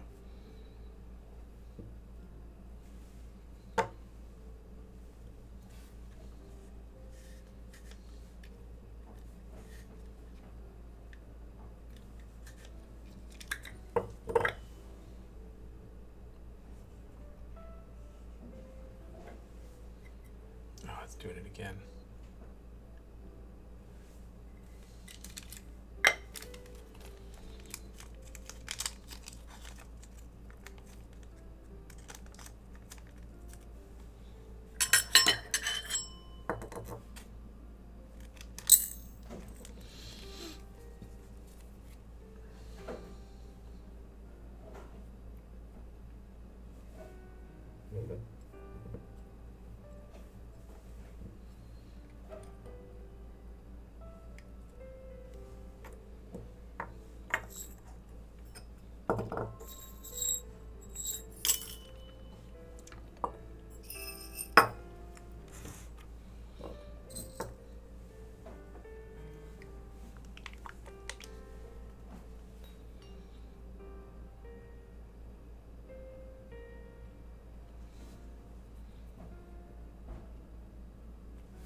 We'll make a animated series, call it Lens Life.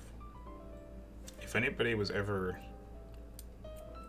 unfortunate enough to catch Rokinon's brief stint in animation, you'll know that that's a terrible idea. Rokinon, for like a couple weeks maybe, had this it's so satisfying. Here's a little bit of ASMR for you guys.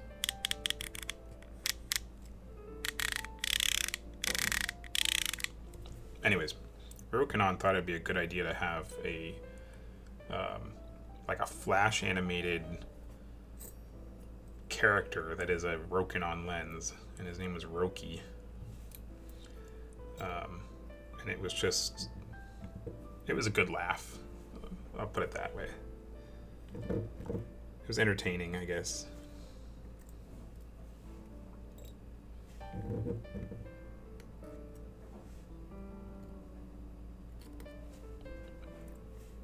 I will give them points for originality. I don't think anyone else had ever thought of making a flash animation character of their lenses.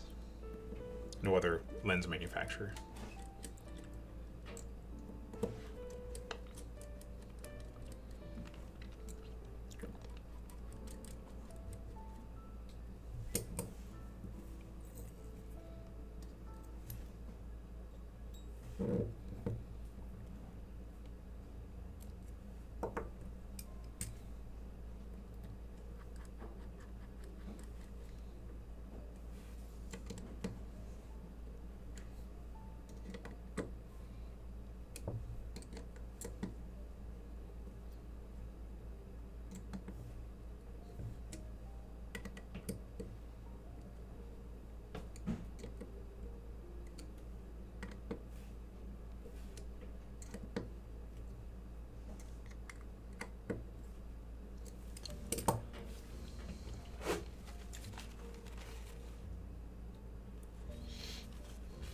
Not unlike Clippy. Yeah, actually it was similar to Clippy.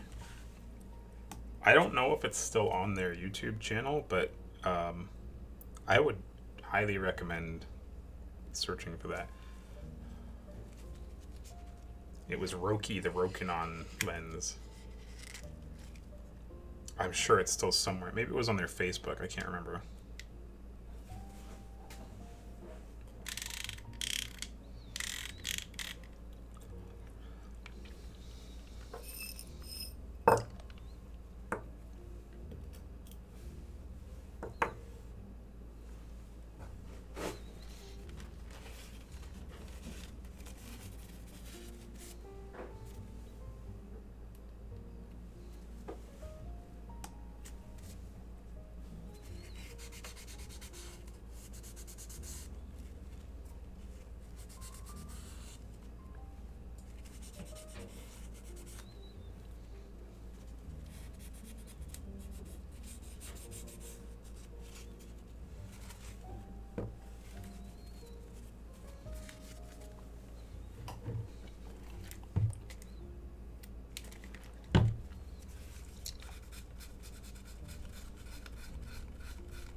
Okay.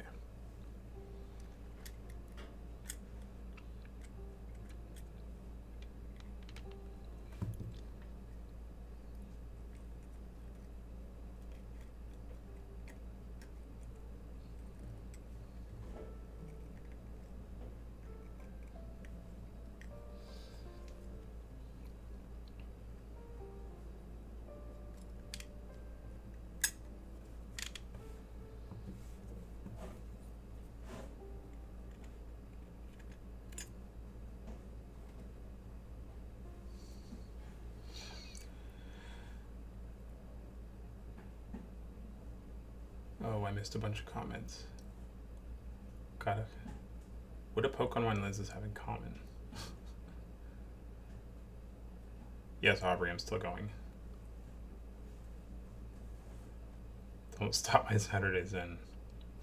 No, I am not declicking this one. This client only wanted mount conversion. So I'm not going to show you guys the collimation process, just because that would require like unmounting my camera and taking it over to the bench with me, the collimator. So you don't get to see that just because it's not convenient. But yeah, after the fact, these will go on the collimator and they'll get a little more tuning. I'm having plenty of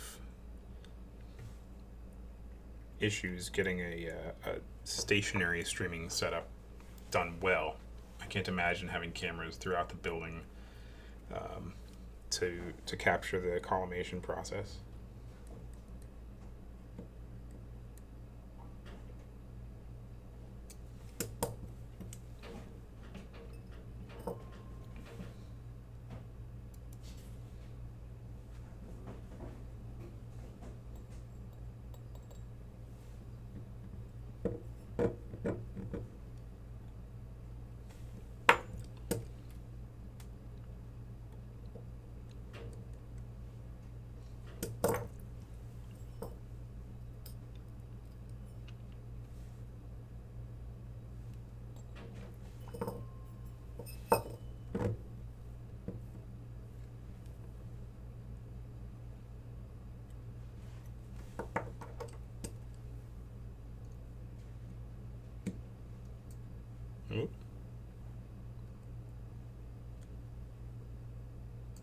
That screwdriver is too large to fit in there.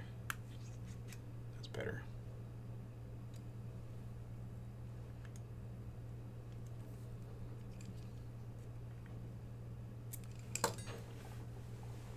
Ah, it's so choppy.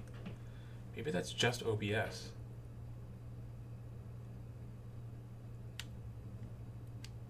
I think it is just OBS.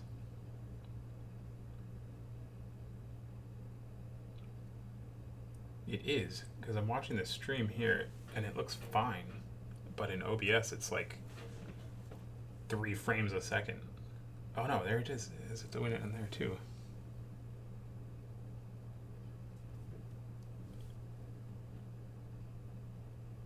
See, as long as I have a majority of the frame out of focus, like as long as all this is out of focus just a little bit, I think it's just too much data for OBS to handle.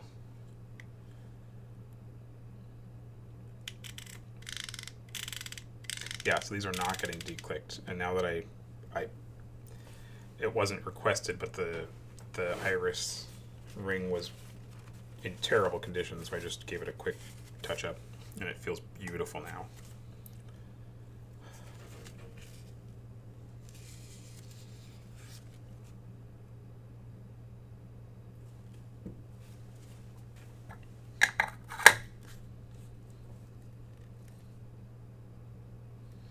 No front ring either, so that stays there. Bummer. And I don't have another mount. Maybe I do.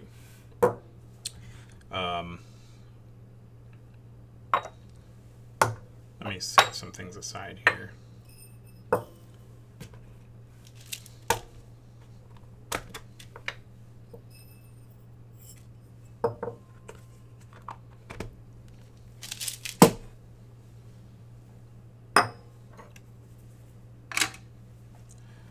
I don't have my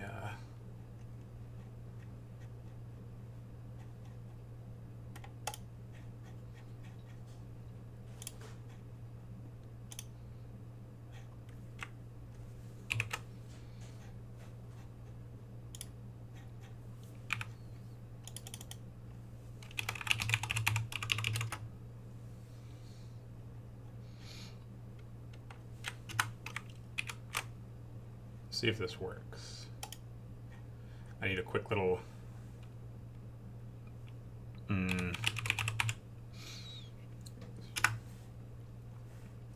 standby screen.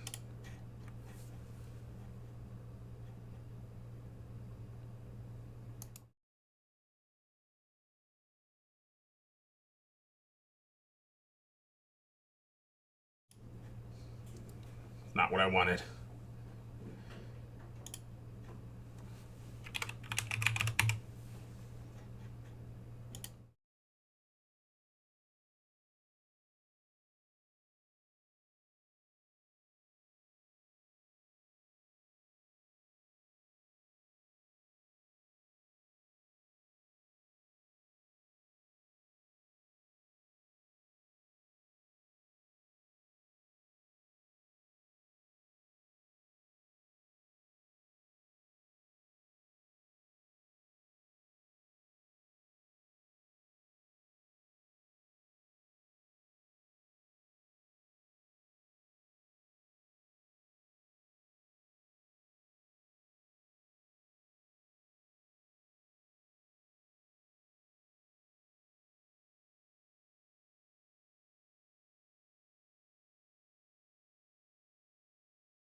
Okay.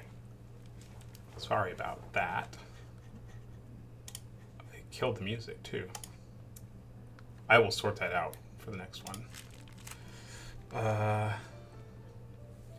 It could be the downsampling and it would output 1080 on the camera. The cameras are both set to 1080, I think. But even those are being downsampled from 4K in camera. Standby screen you should do paper, it just says back. No, that's terrible.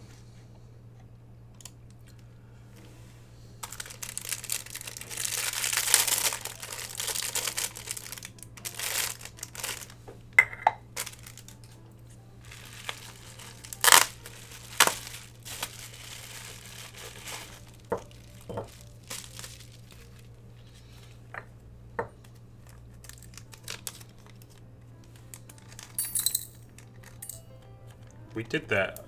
We did on one of our early streams back when we first started doing Facebook Live. For one of our episodes of Lenses and Lattes, we literally made I think it was like I forget how, it was like a standard poster board size, and we printed out the sign that says starting soon and just stuck it in front of the camera perfectly lined up. Yeah, so this, I'll let you guys hear this one so you can compare.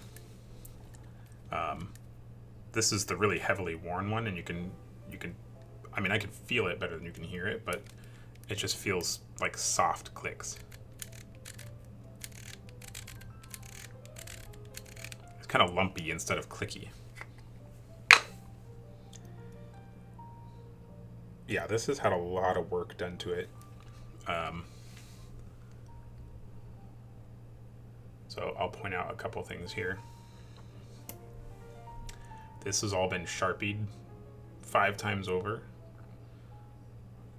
So it's always been shaved down or beaten down and someone's trying to cover up.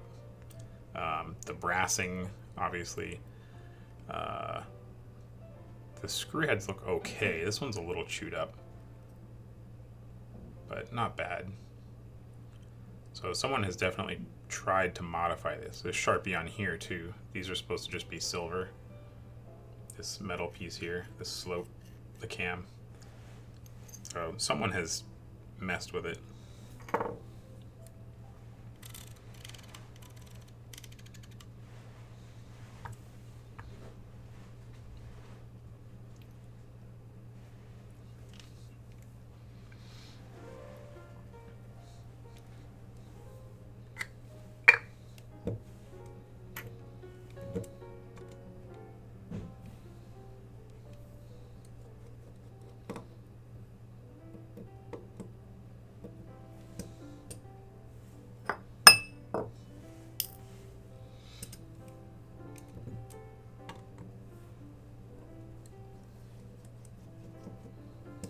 Yes, Brandon, this lens does need some love.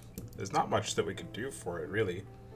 Some new grease to make that click more crisp would be nice, and then cleaning up all that Sharpie garbage. But the anodizing sort of is what it is.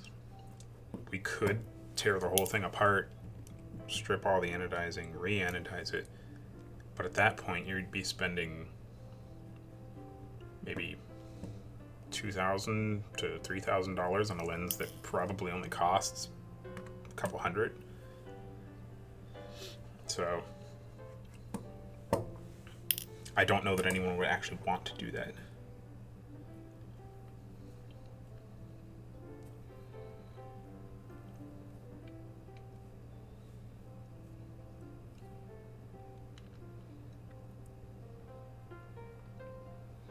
I'm gonna do the guy a favor and see if I can dig in there and clean up the aperture anyway, just because it bothers me.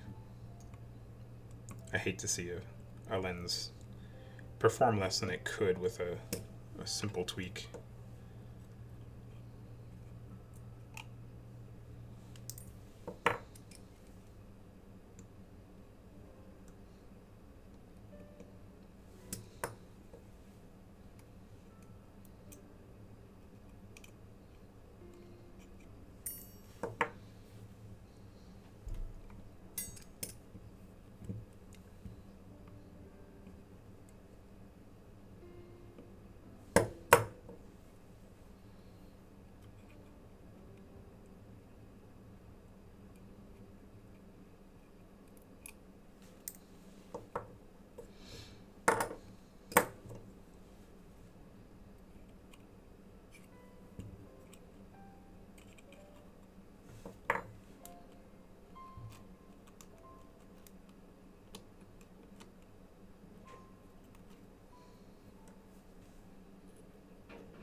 Oh.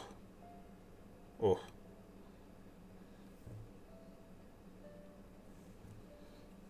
So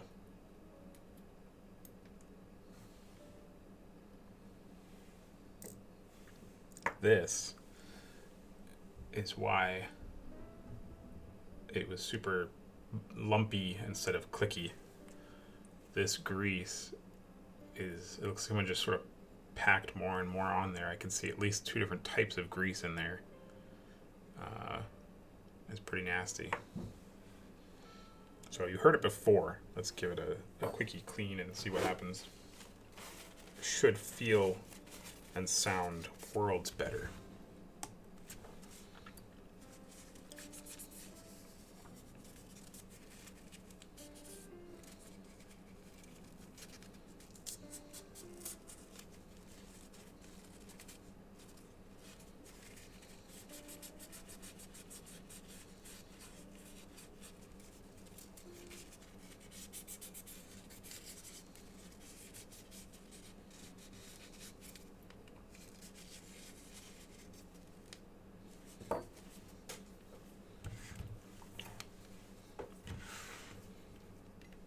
Whoops, I always forget to go back. Sorry. Where's my focus point? That's good.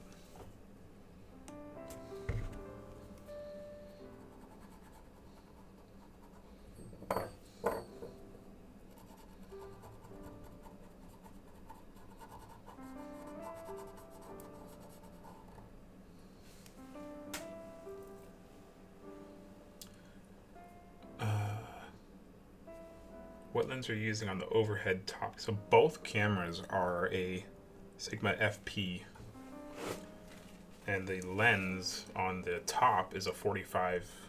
They're little tiny compact 45 DG DN. Just because it's super tiny, and it's already stopped down to like 5.6 or something. Yeah.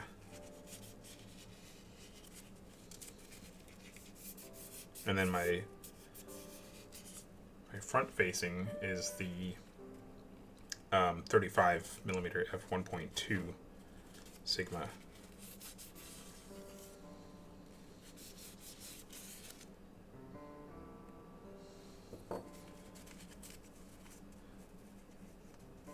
I have a set of older Nikon primes I want to send in 85, 50, 35, 28. Gladly. The Nikon, if you're talking about the AIS series, they are fantastic for motion picture work. I would say those are probably my favorite, second only to the Leica Rs.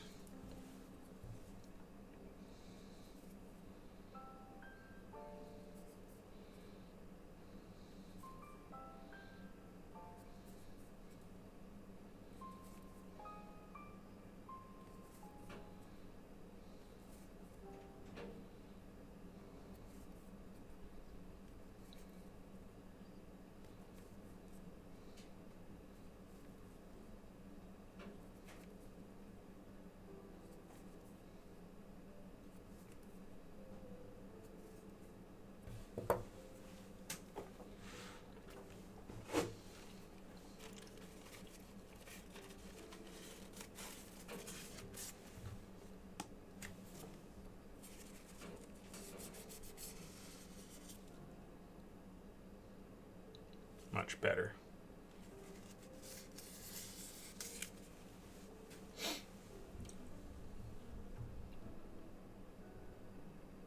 You look at that now. All these bumps. That's going to make for a nice, clean, crisp click, since we're not declicking it.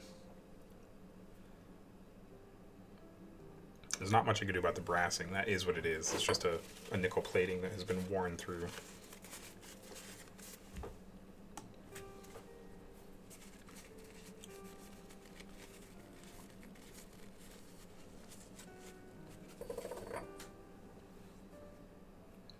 Yeah, that'll work much better. Yeah, Tim, it's just one of those things that once we've opened the lens to a certain point, doing a tiny bit of extra work doesn't take a lot of additional time. There are some things that would take a lot of extra time, and obviously I would say, hey, you know, we should probably do this procedure or that procedure, but it's always a balance between, you know, we don't want to recommend a full service on every lens that comes in, because that's just kind of shisty.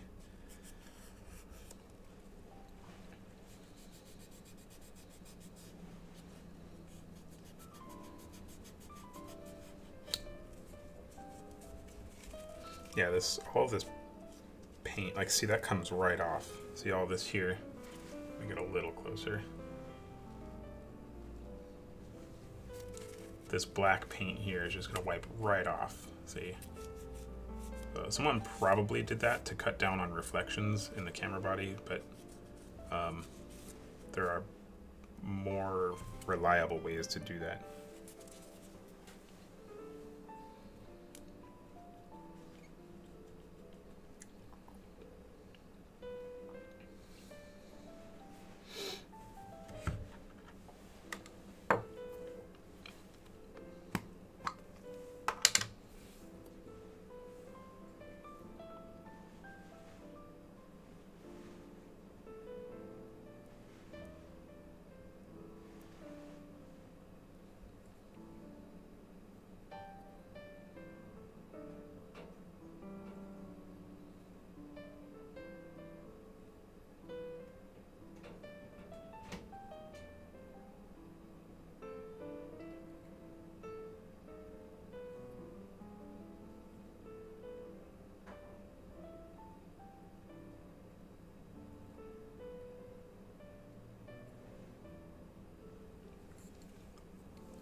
Oops, almost forgot.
Oh man, sorry.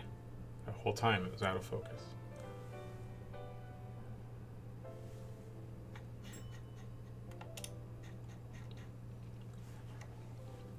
What grease is that? This one is what I would use for almost all of our declicking. Someone asked it earlier, I think it was before you were in here, Brandon. And people ask us for that grease all the time. It's really high quality grease. It's German. It's not super affected by temperature fluctuations, so it holds up over time. And it's just the right consistency. And if people are interested in doing their own mods, we sell them in tiny, tiny quantities because this jar would last most people a lifetime.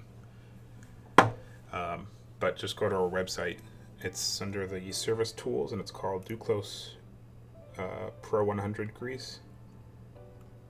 And we sell them in 5 milliliter. Actually, there's some. Where is it?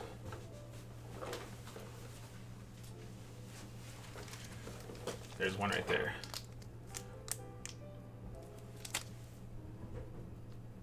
So that's more than enough for like 20, 30 some odd lenses, depending on how you apply it.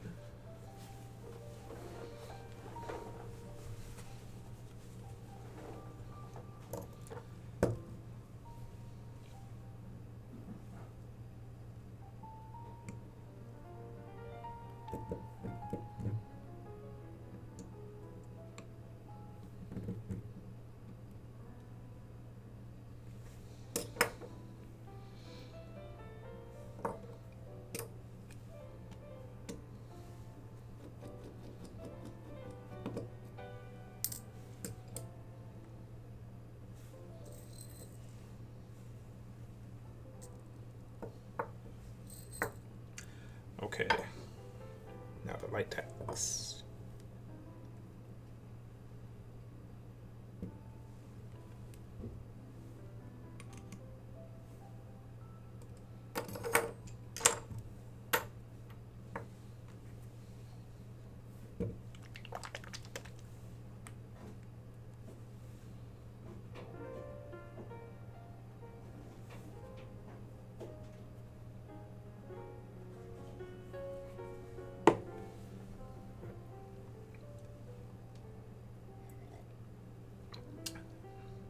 So to declick Leica R in specific, is it as simple as removing the ball bearing and adding in that grease? Yes, there are other tricks that we do to prevent the iris from creeping, because most of them are spring-loaded, or some of them are spring-loaded. And if you don't perform a couple extra modifications, it'll just sort of slowly open up over time. So that's, yes, it's that simple for the most part.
So, moment of truth for the clicks that sounded terrible before. Much better.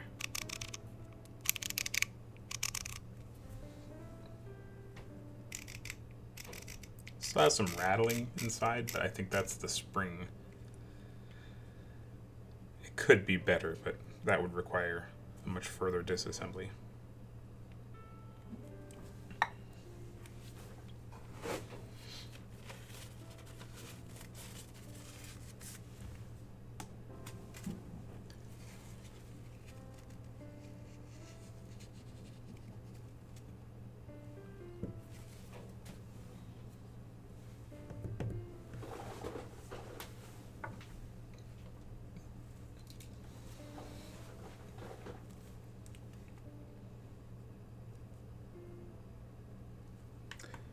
I believe this paint is dried up.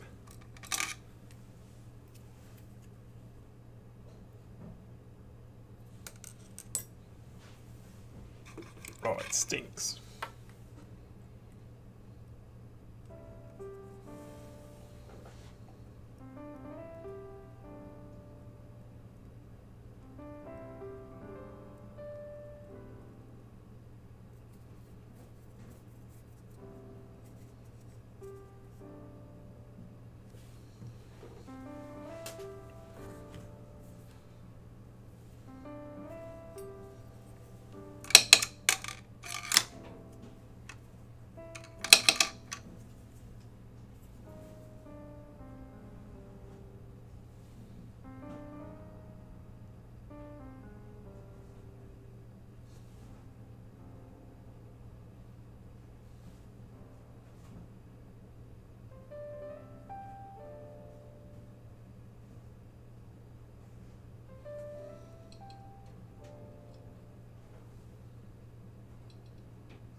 Okay.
Mount conversion done.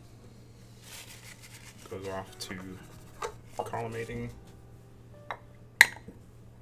and back to the customer.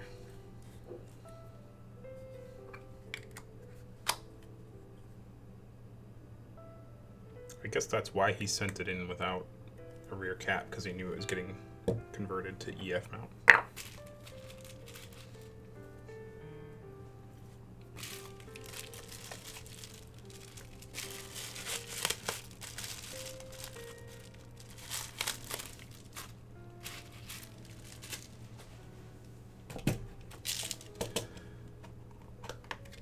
All right.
So those are done, I think.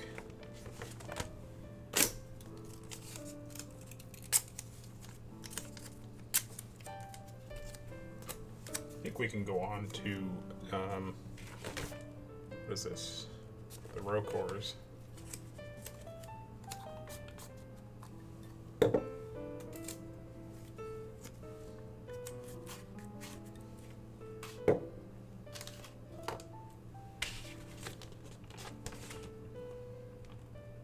Oh, and these are only getting a declicking, no gears, no mount conversion, nothing. Just declicking.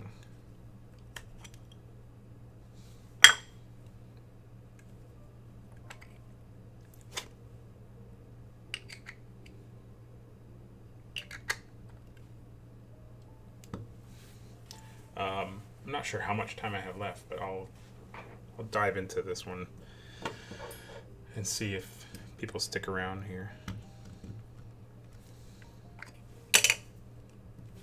I might need more coffee.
If you guys are still watching, let me know where you found this stream so that I can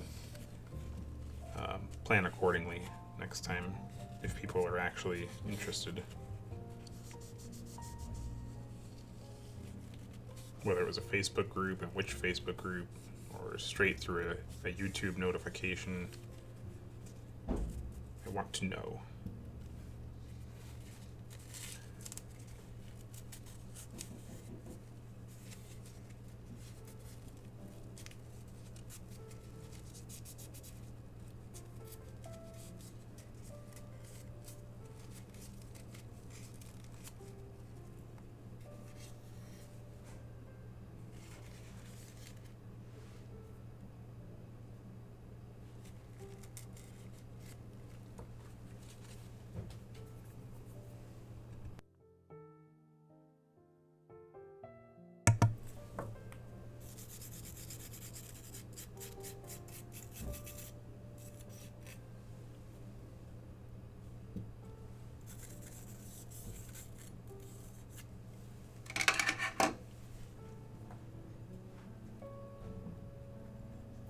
Thank you, Chad.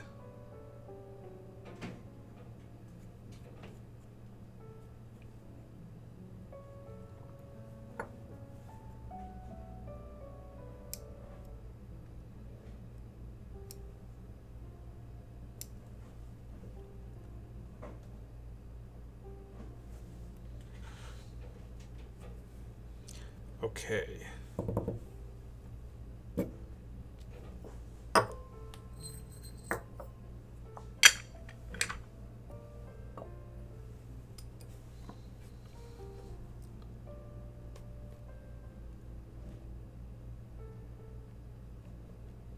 Notified through a couple groups like the Cine-Mods. Okay, awesome. Thank you, Phil. Brandon, Tim tagged me. Brandon, what was that other group that you mentioned? Cinematography Salon? Is that it?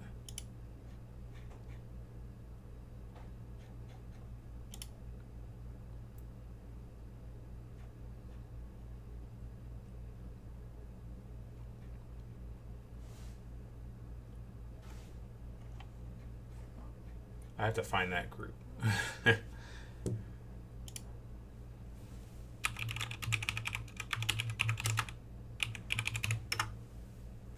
Oh, that didn't work at all.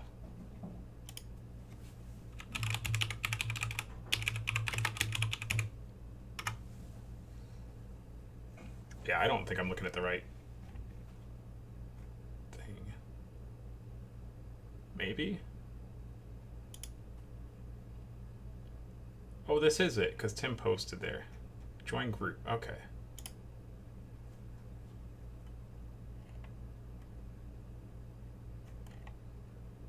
This looks like a neat... I know pretty much all these people. That's awesome. Okay. Awesome. I will post it there next time as well.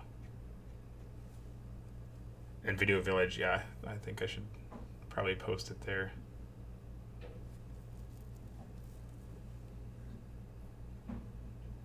Okay.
Does anybody...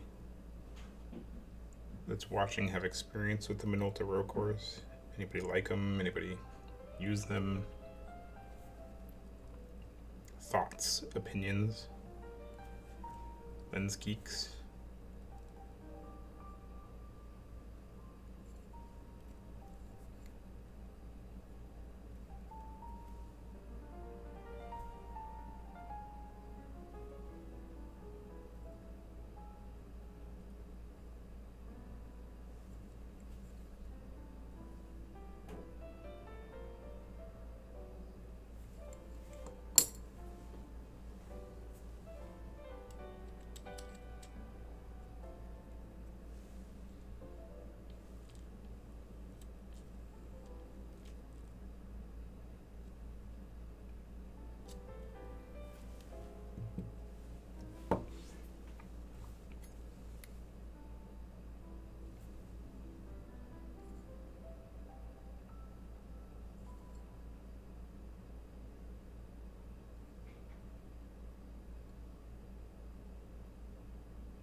Nobody's used them. How would I describe them?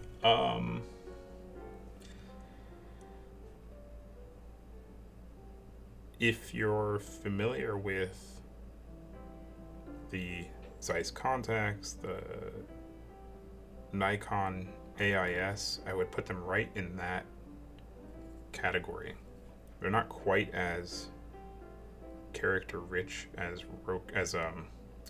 Leica-R,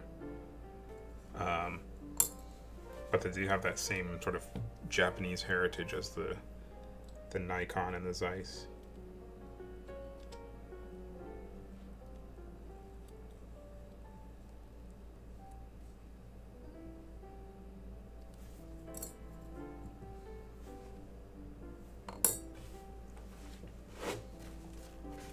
Oh, Phil, do you have the 58?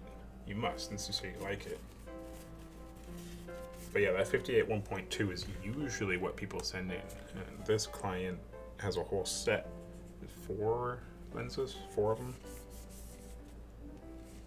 And we're not doing a mount conversion, so I don't know what camera he's putting them on or how he's adapting them.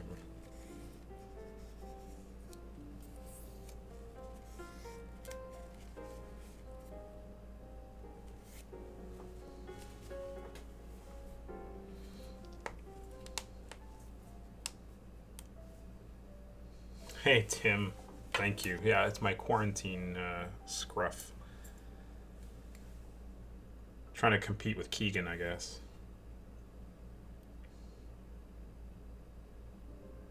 Speaking of Tim, Aubrey and I have been enjoying the Quasar puppet stuff.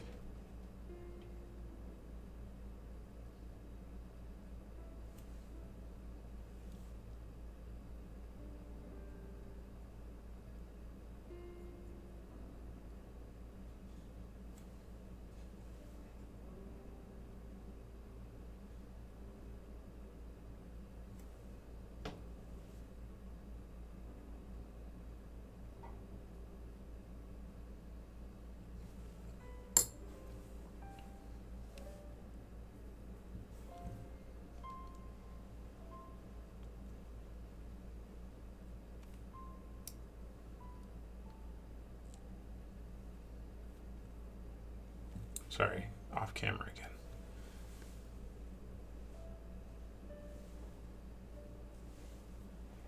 No way. Keegan's beard is insane right now.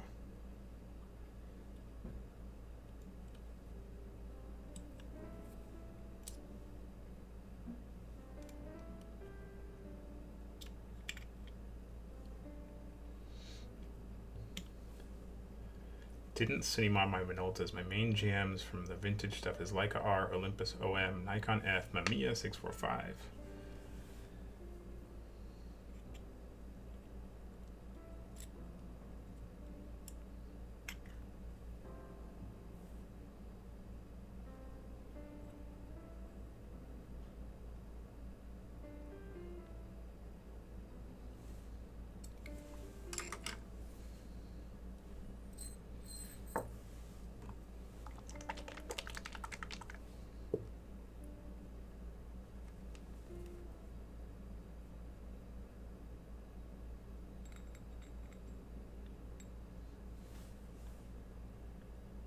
Yeah, Tim, the puppet stuff, I was thinking about it. Aubrey and I were talking about it, and it it occurred to me that it's brilliant because you probably have one, maybe two guys doing the actual puppets, and then you could do voiceover for the puppets from anywhere, really. So, as far as quarantine goes, it's brilliant. I don't know what you guys are actually doing, but yeah, well done. I kind of want to make Duclos puppets now, just for fun, not to stream or anything or to do content.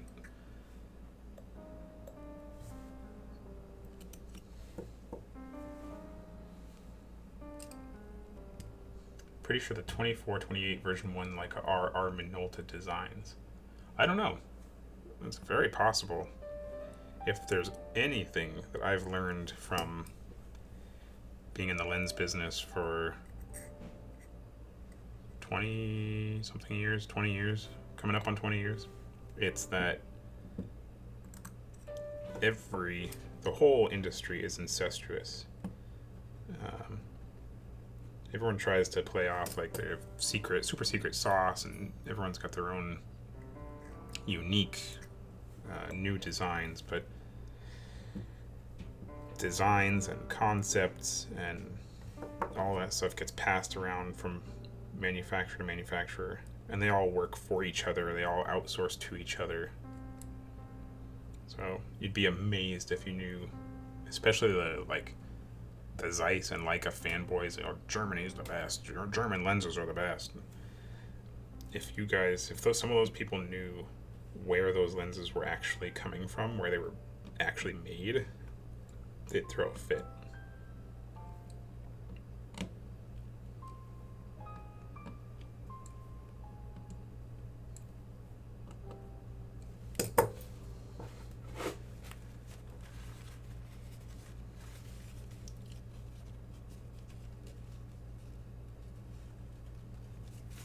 Thank you, Tim.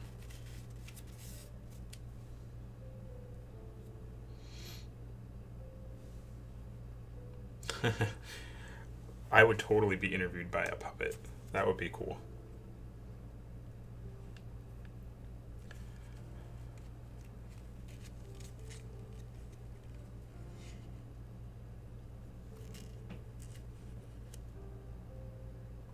This glass is in excellent condition. Let me catch a nice reflection there you go. Oh, look at that. It is flawless. Not a single scratch or pit or anything. These are in fantastic condition.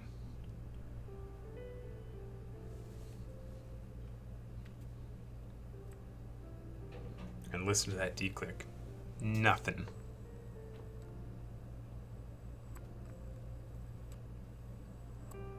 Beautiful.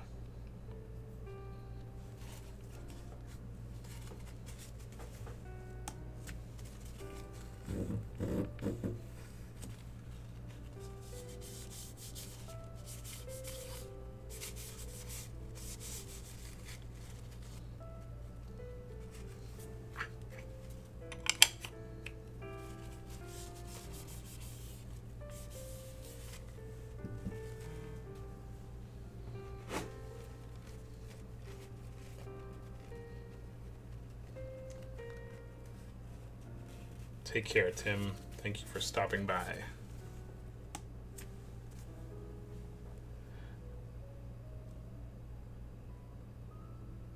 What is the thread lock that you're using? It's just Loctite.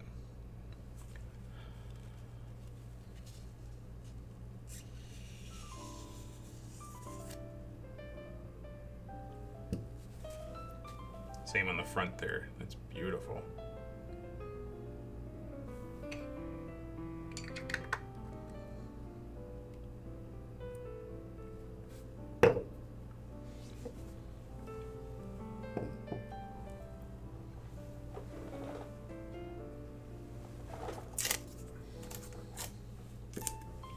Next. Oof. Oof. Look at that glass. 135 f2. That's nice. Can a good design or concept make up for not so good manufacture? Or the other way around?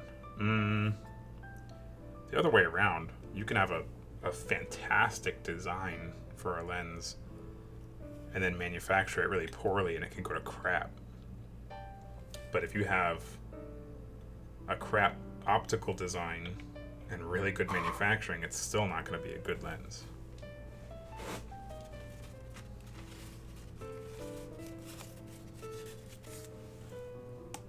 I think Rokinon is a good example of that. They have really, really good manufacturing capabilities, optically and mechanically. But their optical designs from like 6 or 7 years ago now, whenever the Rokinons first came out, they weren't that great. They didn't need to be that great. They were just trying to make a cheaper alternative. But they could have made really, really nice optics. Their SP line, the Special Performance, I think it stands for, is a good example. Really, really nice image quality. And it's the same factory. It's the same Rokinon, well, Samyang, technically. Which just shows that they can make really good lenses. They just don't always need to.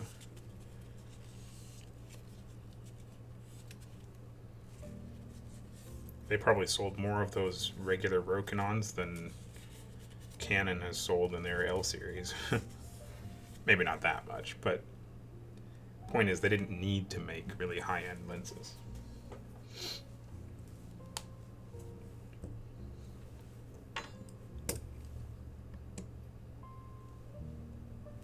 Ooh, that's a lot of thread locker.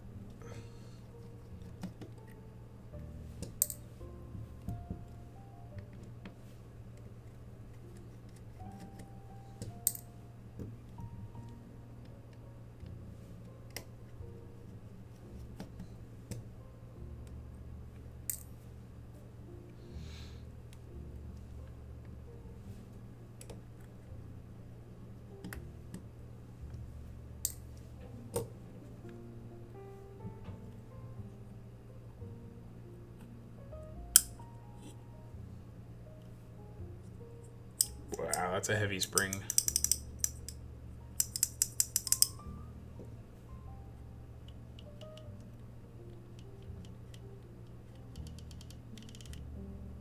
Alright, this one's got a little bit more grit to it.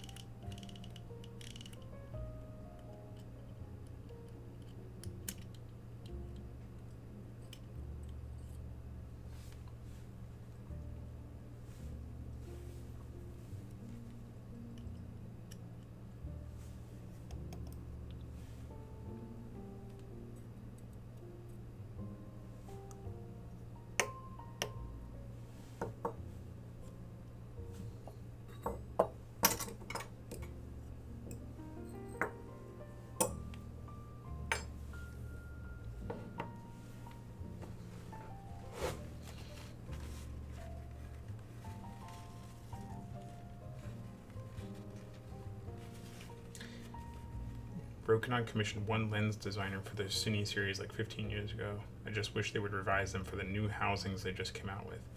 They probably will. I suspect that Rokinon is milking that current optical design for everything it's worth.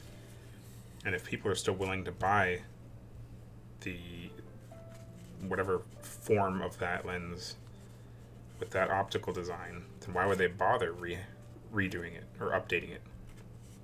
I think once they see a drop off in the sales of that optical design, then yeah, they'll be motivated to make something bigger and better and nicer. But why would they bother if people keep buying the zines and the regular Rokinon Cine DS or the Zine CF? It's pretty smart from their perspective.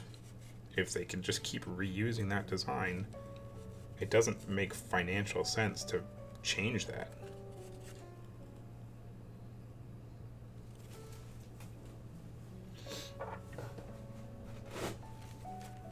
But I would love to see a new optical design in the Zine CF housing. I think that's a fantastic housing.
We got way too much crud in here.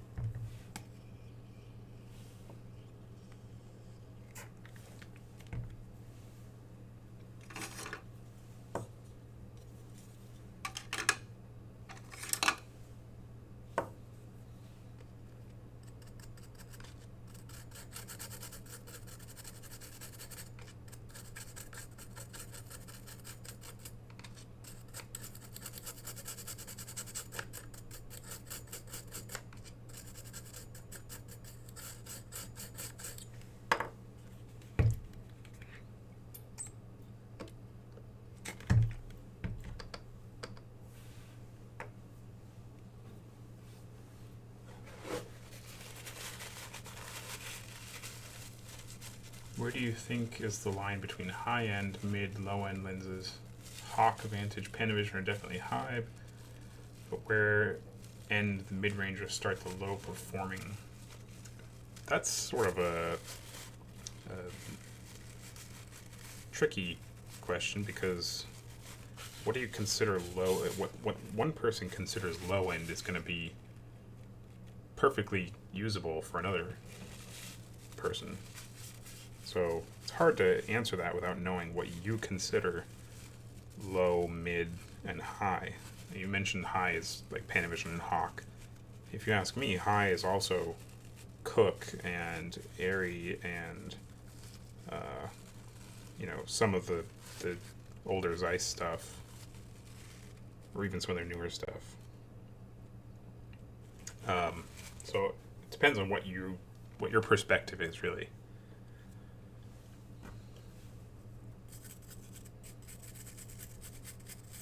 I would consider low end, if you're talking about price, Rokinon, yeah. I mean, you can't, it's hard to beat that. If you're talking about image quality, I consider low end I would take a Rokinon Cine-DS any day for motion picture work, for cinema. I would take that any day over a Canon L series Prime, just because of the usability, even though that L series is probably 2 to 3 times the price of a Rokinon.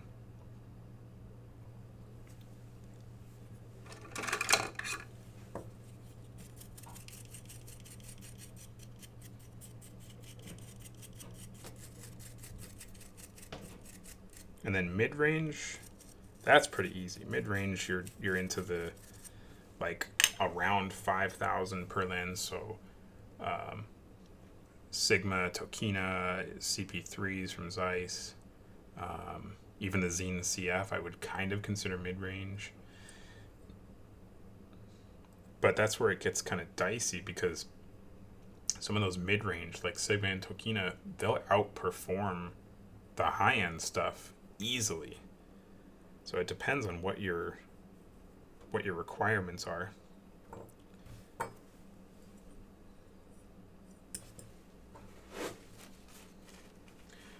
The biggest missing in action cinema lens of the digital full-frame VisVision era were the Zunao T15. Zunao's still around. They've changed hands a couple times, but they're still there.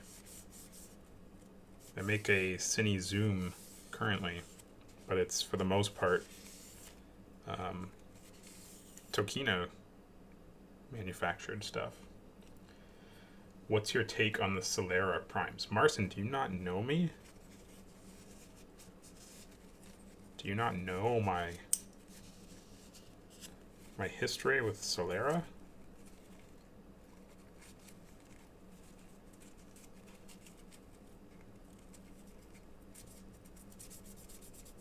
Oh, I should have showed you guys that before I cleaned it.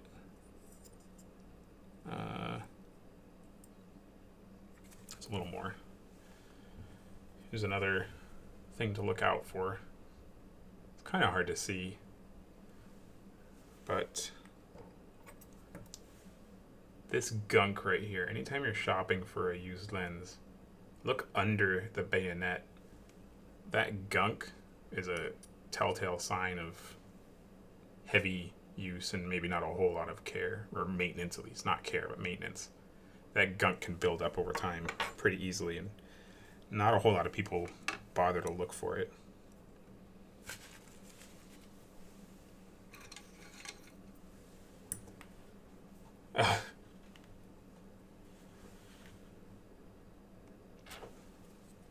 I don't know if I'm going to go into it, Phil. Should I?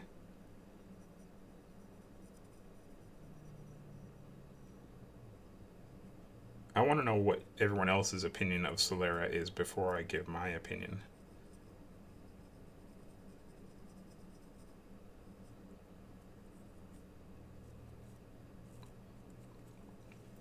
I still have a pending blog post that I guess you could consider scathing, that will probably never see the light of day.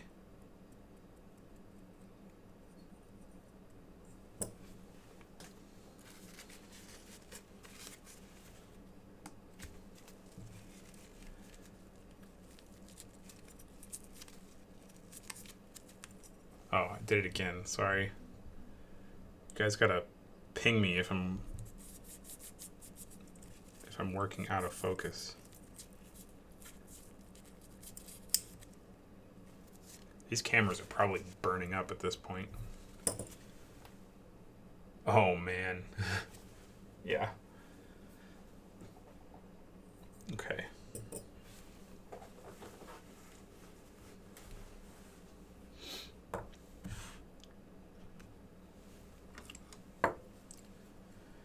If they were more upfront about what they were doing with the rehousing of Rokinon and the wide Sigma 20, yeah, I think that summarizes my stance. You've got other companies out there that are doing similar stuff, and I'm totally fine with it because they're being honest.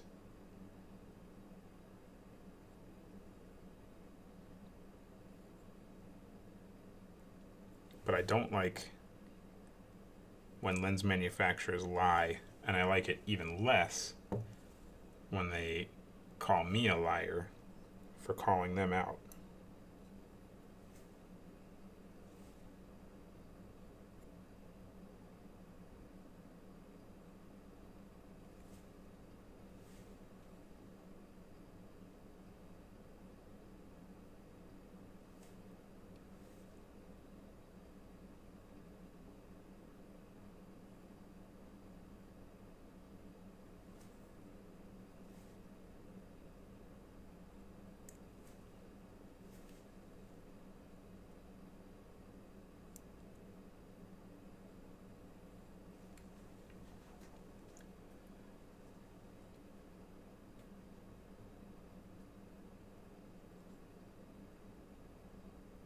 What's popular in the States, Phil? Gecko or Solera?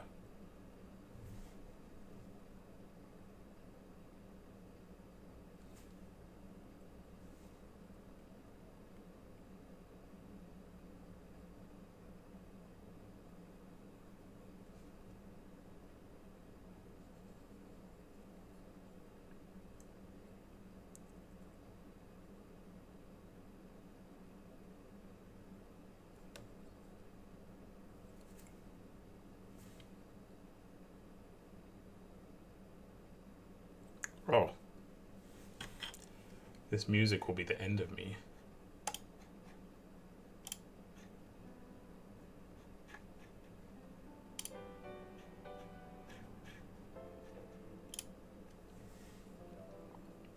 Yeah, the geckos, as far as I know, are not popular in the States.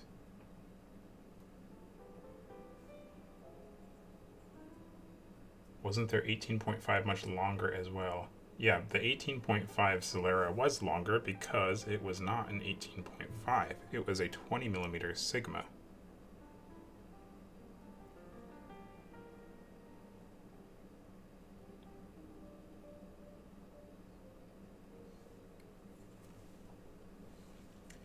Can you also talk about Atlas Anamorphic? Was there not also something like that? That's rumored. I don't have any facts on Atlas, so I can't say too much on the record because I don't have facts. I said a lot about Solera because I had facts.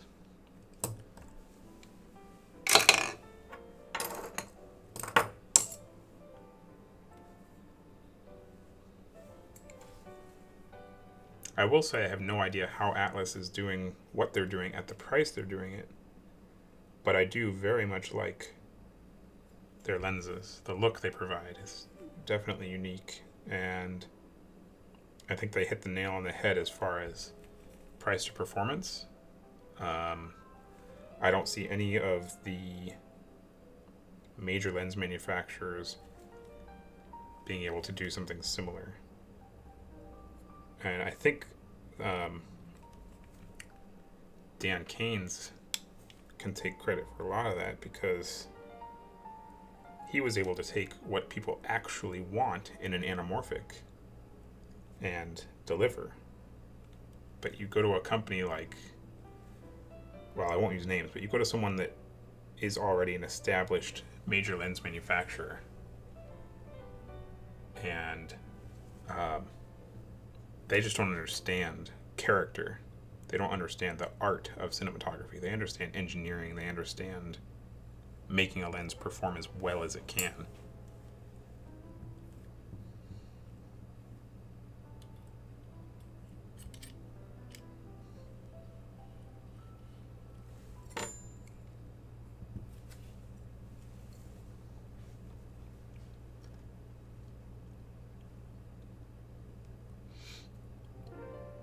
The most interesting thing to me is the core goal of Solera's were to make compact cine lenses for gimbal work, and the newer Zines with the carbon fiber 95 fronts are exactly that.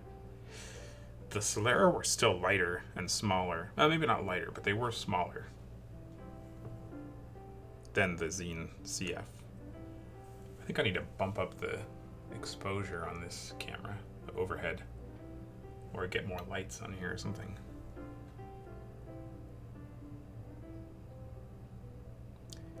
The core goal of Solera's was not to make compact, lightweight lenses. The core goal of the Solera lenses, or Hans Inotech, was to make money.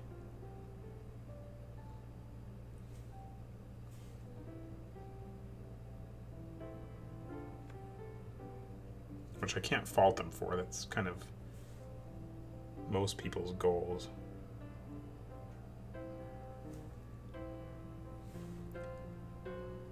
I think Atlas are probably the only exception to my 5-year rule that I just made up. I mean, I had said it before, but I don't have a duration. But basically, if a lens company has popped up in the last 5 to 10 years, proceed with caution. There's a good chance that they're not what they say they are.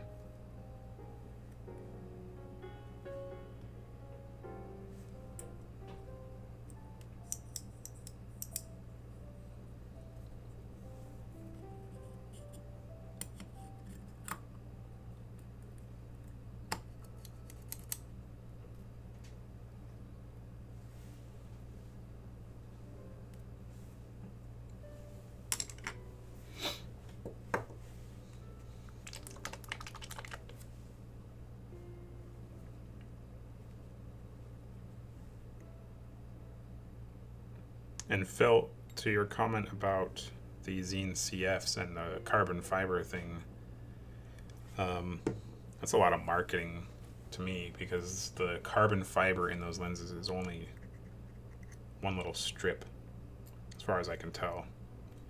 It's not like the chassis is made of carbon fiber, at least to my knowledge. Maybe we should tear one open. In fact, that was the kind of the purpose, or not the purpose, that was kind of the start of these live videos that I was doing. If anyone's been following for a while, we used to do it wasn't live, it was recorded. We used to do a series of videos called Lens Guts. And the whole premise was I would service a lens. I'd take it apart. I would, do whatever I needed to do service-wise, and I'd put it back together. And it was a similar setup. It had an overhead camera, and people really liked the videos. But I started getting calls and emails from manufacturers saying, hey, you can't show the insides of our lenses. I can't do that. And then I started getting calls from other manufacturers saying, don't you dare do that with our stuff. So I stopped doing them. And I figure doing this with the Cine-Mods on vintage lenses is fine, because, Rokkor's, Minolta's not going to call me up and say, hey, we're out of business, but can you stop that? So I think I'm safe now, as long as I'm not doing really in-depth service work on camera. I don't think anyone's going to complain.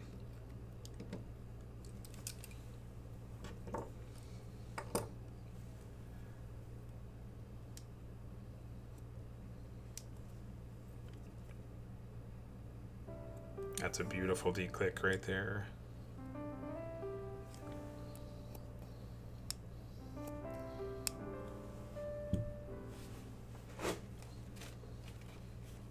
Would the Solera glass be the same as Zine CF?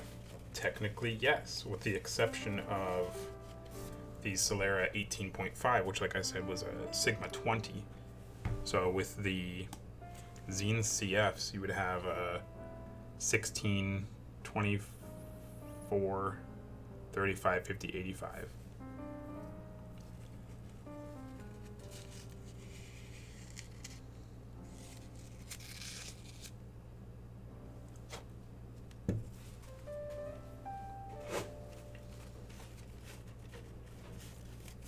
I'm probably going to get scolded by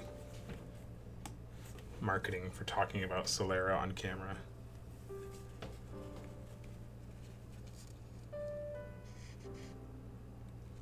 The reason for that is that Solera threatened legal action because I was diving into their lenses. Look at that reflection. Beautiful. Just like that previous one, this glass is in excellent condition.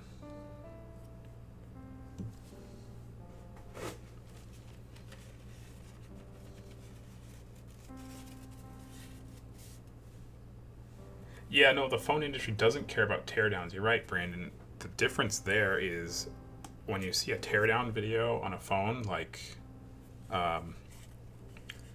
Linus or MKBHD or one of those, any of the YouTube stuff, they're not partners with those phone companies.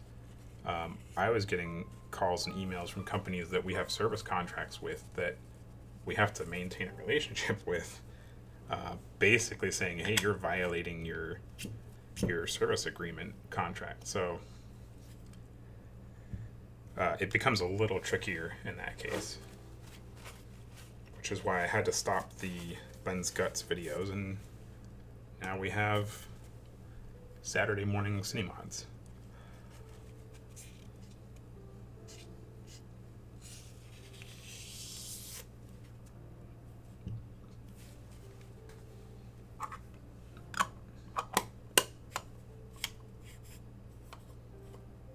It's got some sticker residue. Can you see that? See if we can get that off. Another little favor.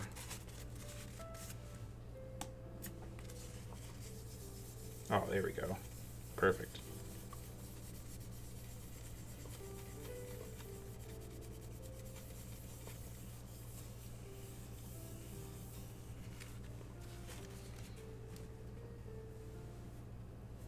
I cannot steal the design, no.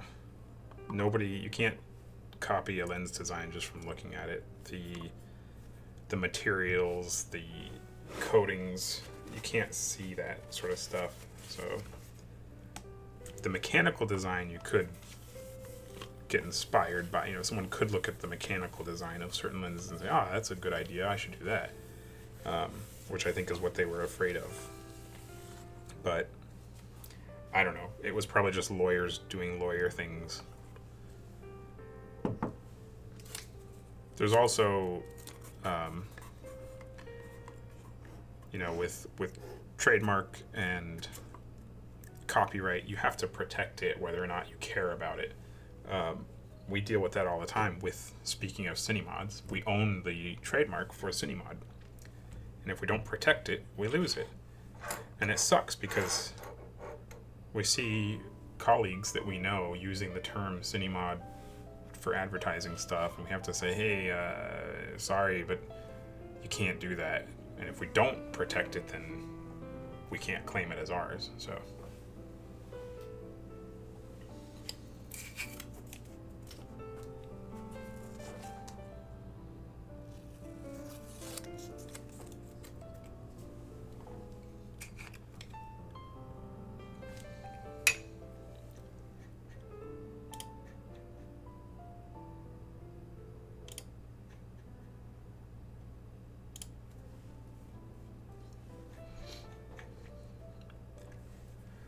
is there so much magic in the mechanics these days?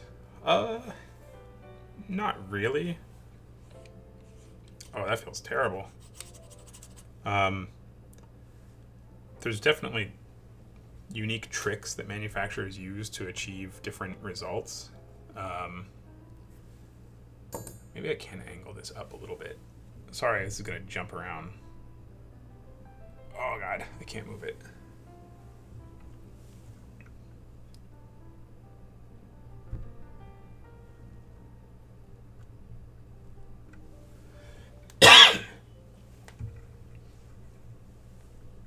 There. It's a little better. Still not lit great.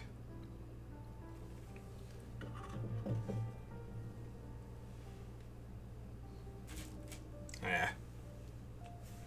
Oh well.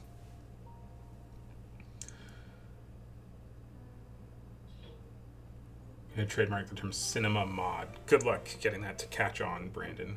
Thanks. Curious of your thoughts on the new Tribe 7 Blackwing. Like I just said, if a lens company has popped up in the last 5 to 10 years, I don't trust them. I wouldn't drink their Kool-Aid, if you catch my drift.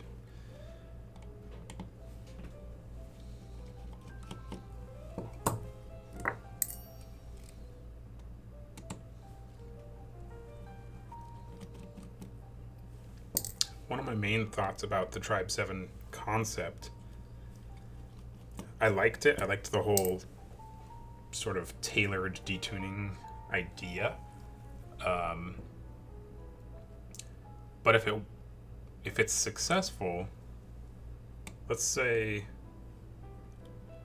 Roger Deakins gets a set of Blackwings and he has his recipe and everyone loves it. He wins an Academy Award and it's fantastic, and the lenses that he used are the key to his success. Then what's to stop every other cinematographer from going to Tribe 7 and saying, I want the lenses that you made for Deakins? Tribe 7 has two options. They can say, no, you can't have that recipe, it's his. And then they lose all their customers. Or they could say, well, it's his recipe, but we'll tweak one tiny thing and call it different. So how does that protect the cinematographer? Why, at that point that everyone can have the same modification, it's no longer unique. What's the point?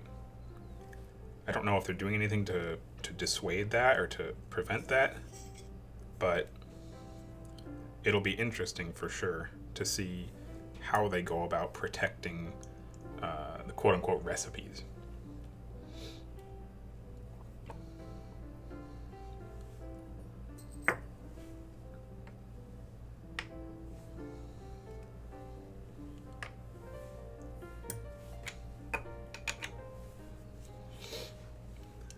this angle is any better, because now it's backwards. I might need to extend the arm that's holding this camera a little bit more.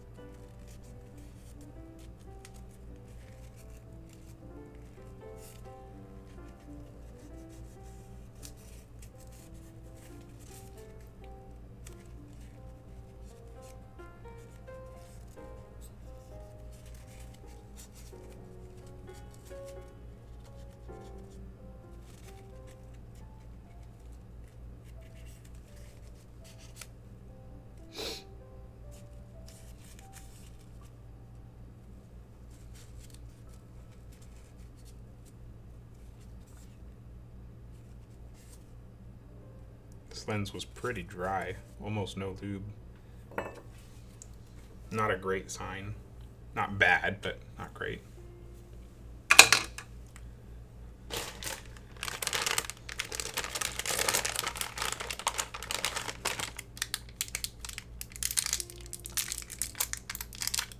Coffee. Coffee and candy.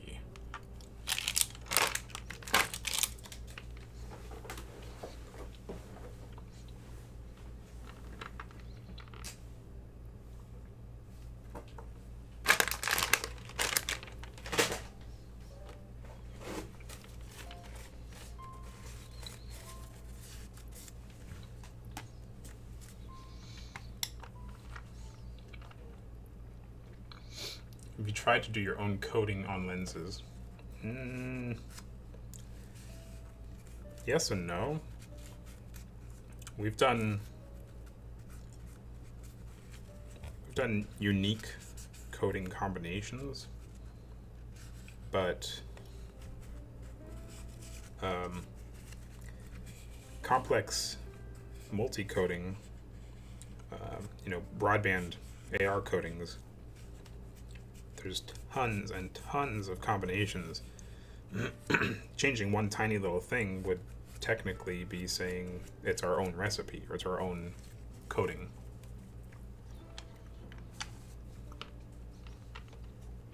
Loved your coffee from Cine Gear. Yes. I think we still have some. It's probably no good anymore because it's just been in those bags.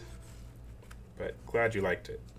That was a fun project, getting the beans and bagging them up.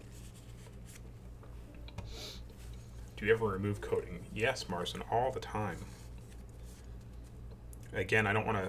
All these cameras are hard mounted here, so I can't like take them away and show you stuff. But yeah, the coating, the polishing station is 2 rooms over for me. We do remove coatings often, and that camera is crooked. I'm just now realizing that. I'll fix that next time.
Opinion on C&E. Picked up 24 and 135 in mint condition for a third of the price.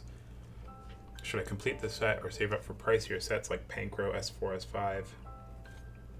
Working mostly on low, mid-end commercials. I think you're pretty solid with C&Es. Unless you're looking, if you're talking about S4, S5. Oh, sorry. If you're talking about like the vintage Pancros, you're asking for a world of financial burden because upkeep on those is expensive. S4s is still going to cost you a lot to maintain, but not anywhere near as much as a vintage lens. S4s are rock solid as far as reliability goes.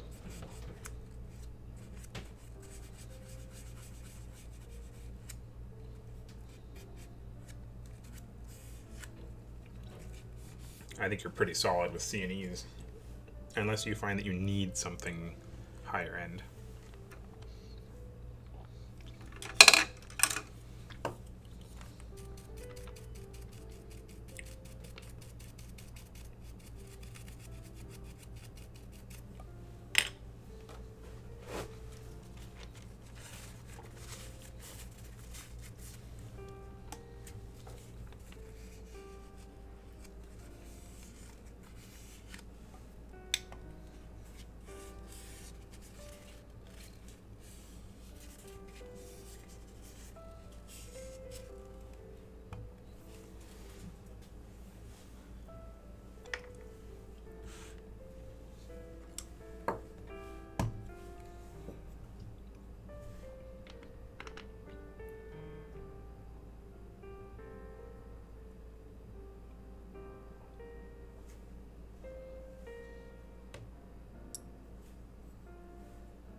That's generally my advice with most lenses when people are asking about whether or not they should buy something new or different.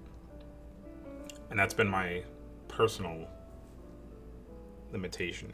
If I'm trying to get a shot and I can't achieve it with my current lenses or lens, then yes, I will justify buying something new. But if it's just a matter of gear acquisition syndrome, then generally I advise not buying new lenses, which kind of goes against my, the interest of my company and selling lenses. But we're not trying to get rich selling lenses. We just like to make sure that people get the lenses they need for different productions.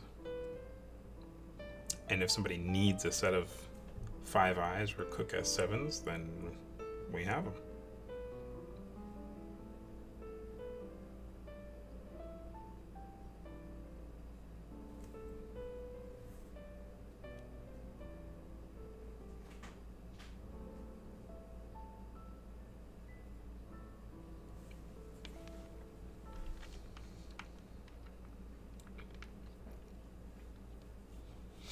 Yeah, if you want the Cooke look, don't go with the 5.eyes. If you're looking for that look, go with the S4s. The 5.eyes were mainly for something faster that had more features. And then the S7s are for if you need larger format.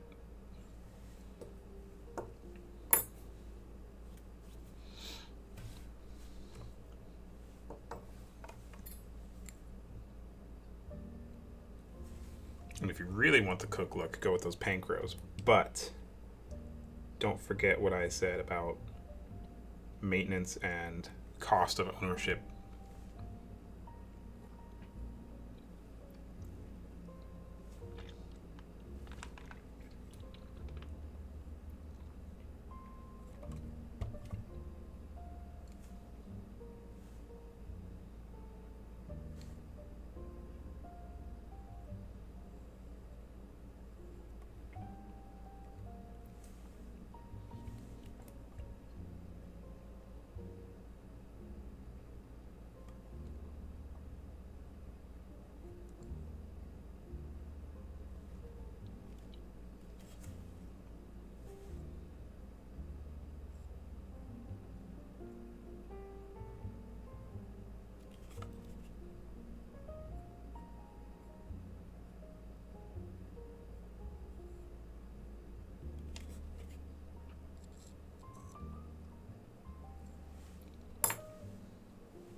What about the new Panchros?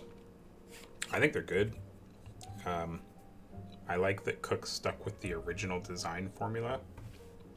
They're not exact, so if you really, really want the proper vintage Panchro look, you gotta go with vintage Panchros. But they're going to be a fraction of the upkeep cost. You can still get brand new parts, obviously, because Cooke makes them brand new. So from a financial perspective, the new Panchros are fantastic.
Whoops. Runaway shim.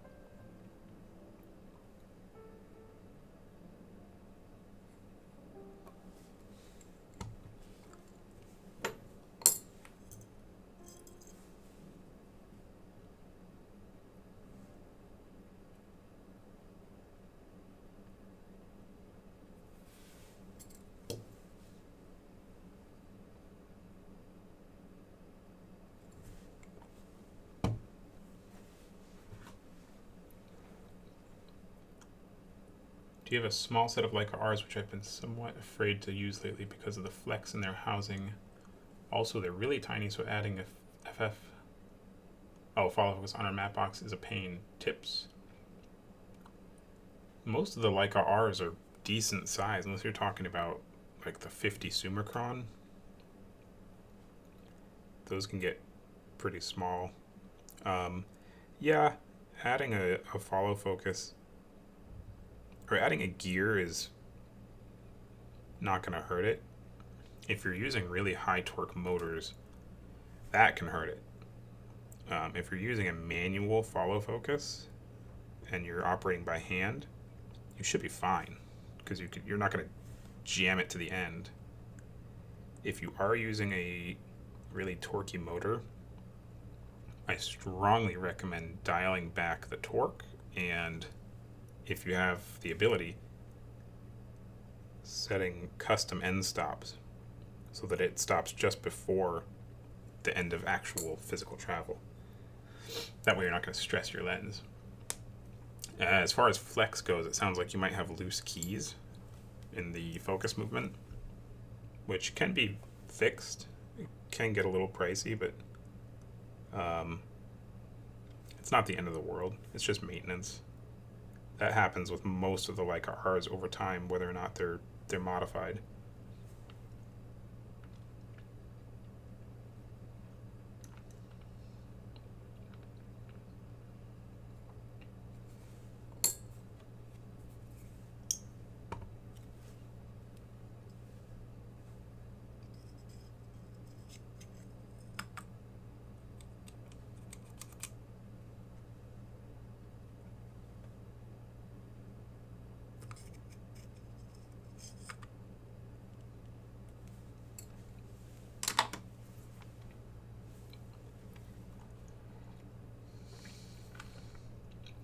should I get them rehoused or just tightened up? Rehousing Leica R's is pretty limited. You can go through a company like GL Optics, which has improved a lot in the last 5 years or so. You can go through a company like Cine-Scope. I don't know, they're in the UK and they partnered with TLS. I don't know if they let you send in your own lenses or if they only offer the lenses fully rehoused. And then I believe that Zero Optic Alex is going to be offering Leica R rehousing, if I'm not mistaken. But at that point, you're talking about a significant investment in the Leica R's. So usually modding is sufficient enough unless you really need something bigger, more robust. And not all rehousings are equal. The TLS / Cine-Scope stuff and the Zero Optic stuff is going to be a very robust housing. The GL stuff, I don't know how much of that rehousing relies on the original lens components.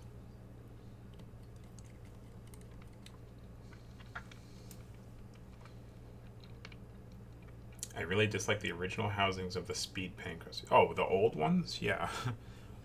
The original speed pancros were not designed to put up with the stress of a modern motion picture set. You know, they were never designed to work with motors and a map box and all that stuff. It just wasn't their intent. Are most cams and lenses made of nylon, and how long is their life if used daily with a focus motor? So, bit of a terminology mix up there. The cam is the part that the cam follower rides in or on. The cam is almost always made of brass or aluminum. The cam follower is sometimes made of nylon or a acetyl type plastic. But there's a lot of lenses like Ingenues and Cooks that use, especially the older ones, they use metal. They use a stainless steel follower. But most newer stuff is made of nylon or a Teflon for the follower itself.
right.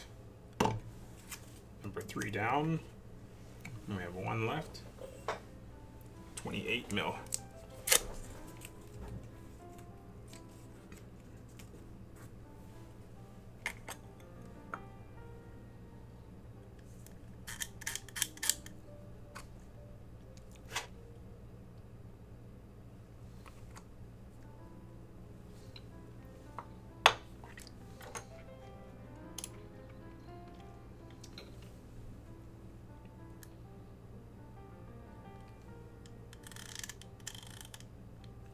This one is also in very good condition. Really interesting. I wish you'd do a complete teardown of a Cine lens and explain everything. We just talked about that a minute ago. I most likely won't because it put me in a lot of hot water last time. Maybe a vintage lens. I might do something like a super speed or an HR. But even those, some manufacturers weren't too happy about like t-shirts that we made, or like that poster behind me. You can't see it now. Maybe I can focus back there.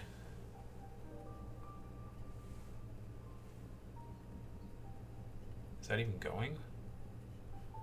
Jeez, that's a slow focus. That's a super speed cutaway that some people didn't like. There you go. You can see it a little better.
I'm not sure how much time I have left here. It is art. Thank you, Brandon. That's what I said. We had a t-shirt with an ingenue zoom. We still do, actually. Don't tell ingenue, but we still sell it on our website. That's a cutaway of an HR, and they weren't too happy about that.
Yeah, we're going on 4 hours. I'm definitely gonna have to cut this soon. Thoughts on K35 versus super speed? So similar. Personally, I prefer super speeds, especially as far as service goes. They're easier to tear down and they're easier to maintain. As far as the actual look goes that they produce,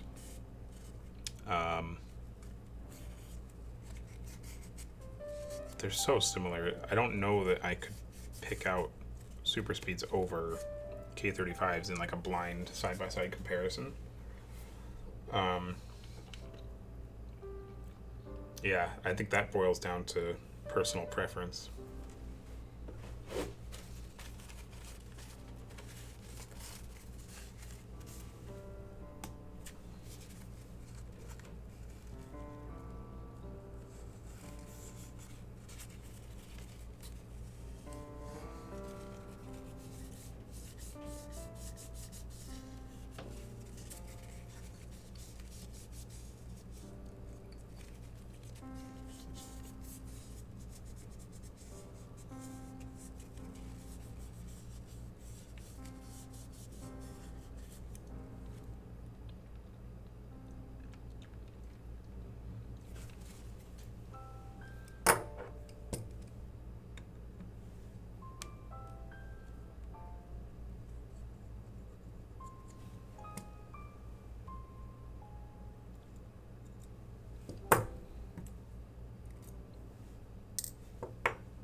I'm gonna have to just set this guy aside because it's past noon and I need to get back home. If you guys have suggestions for this stream, definitely drop some comments, because I think I'm gonna do this regularly and I'm always looking for feedback.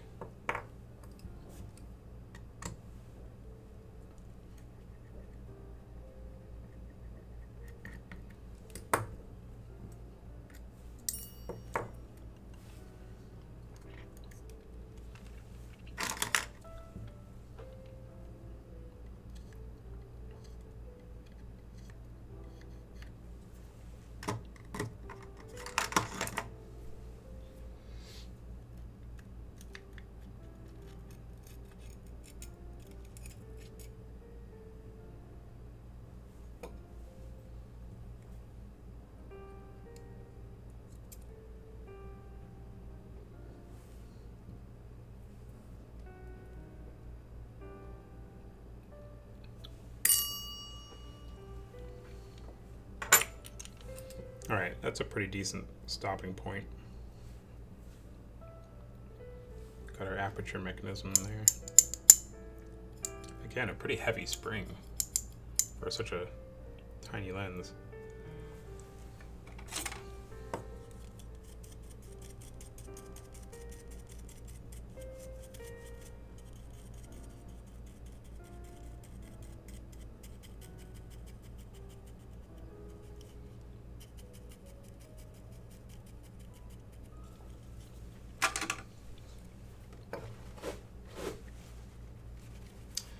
Brandon, my suggestion is slightly wider frame, more lighting, stop down more. What it feels about sound dampening. Yeah, I like all of those things. I don't know about stopping down more. I mean, I can go to like... Yeah, see now it's just gonna, because it's hitting the max shutter speed. So I have to crank up the ISO eventually. Which I guess I could do, it's still pretty clean. I think it's at, where was I? This guy. I think it's at ISO either 800 or 1000. So I could go up higher. I don't really see any noise to speak of even at 1000, so I think we're safe to go higher to maintain that shutter speed.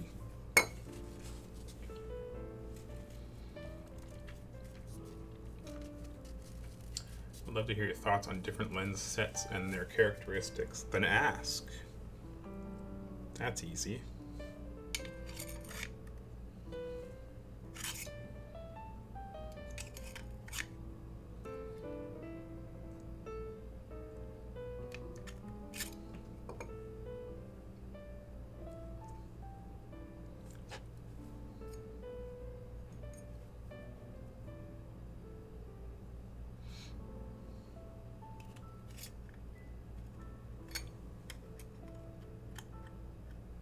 Yeah, I don't know. I don't think I'm just gonna like talk randomly about different lenses.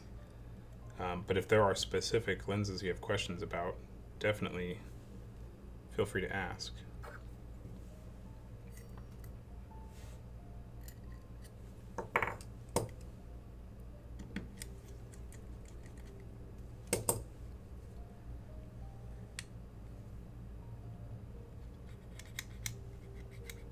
Yeah, that's super springy.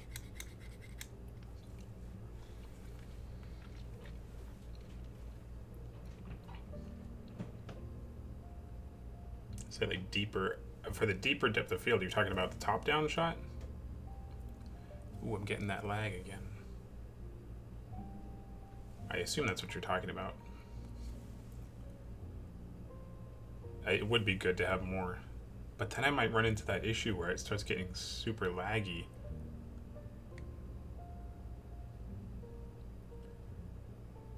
The Minoltas, they do have a unique housing. They're relatively straightforward.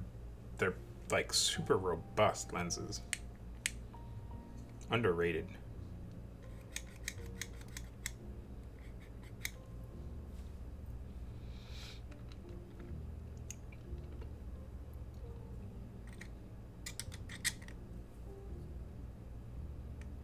Yeah, I'll show you guys what I mean about the lag here. Hold on.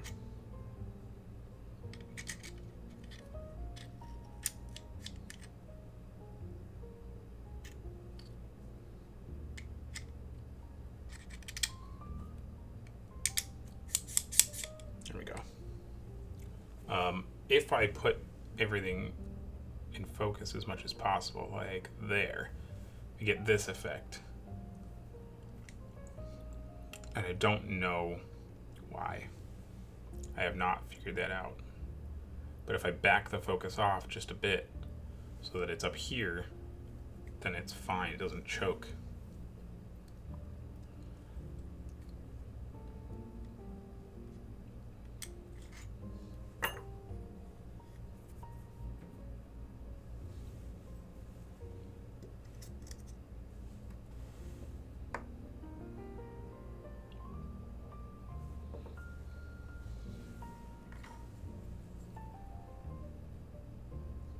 Running out of USB bandwidth. Possibly. It's a Sigma FP going straight out of the camera from the USB-C into a proper USB 3 super speed port. So I shouldn't be running out of bandwidth, but I don't know. I have no idea what kind of bandwidth this camera is putting out. But both are the same. Well, I guess this guy is a lot more shallow, which doesn't matter, but yeah, maybe I need to switch one of them out so that it's not such an overkill camera. Switch to like a A6300 or like a tiny Black Magic or something. I had a GH4 up there with like a 12mm lens on it, and it looked okay. But then I have to use like an Elgato capture thing.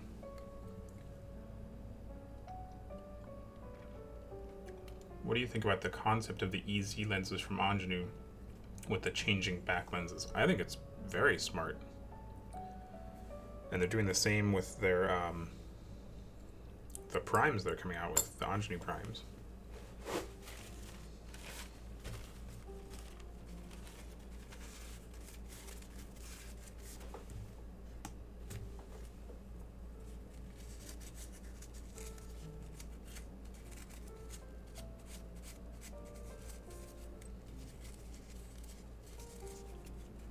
The only thing that bothers me about the Ingenue, the EZs, is that you can't buy the bits after the fact. If they let you buy like just the rears, that would be really smart. But I know they want you to buy the whole lens with both backs all at once. So I understand why they're doing that.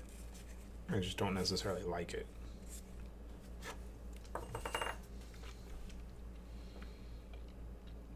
Yeah, Brandon, these are straight out from the USB-C on the Sigma, on the FP. There's no capture card at all. And they're both set to 1080, and they're both set to 8-bit MOV, I think. I don't know if it's a good thing or a bad thing that they are just putting out too much data. On one hand, I know that that's what people want. On the other hand, I know it's absurdly overkill to be using these as a sort of webcam.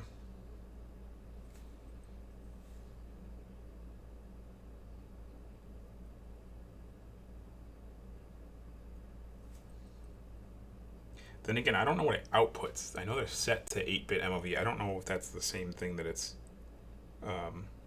spitting out the USB-C.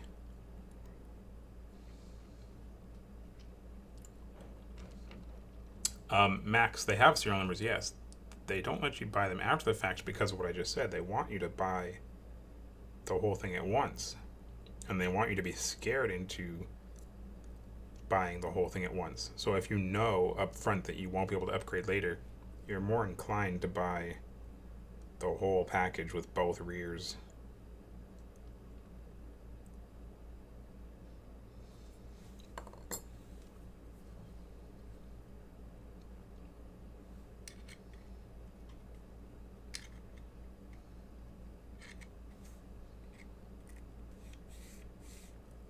It doesn't feel anywhere near what I wanted it to feel like.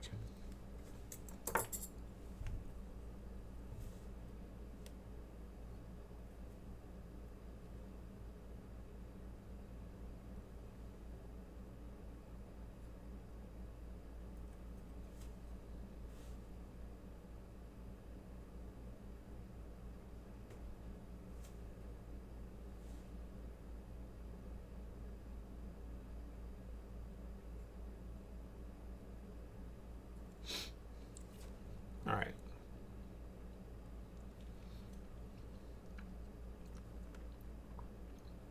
Oh, that's still...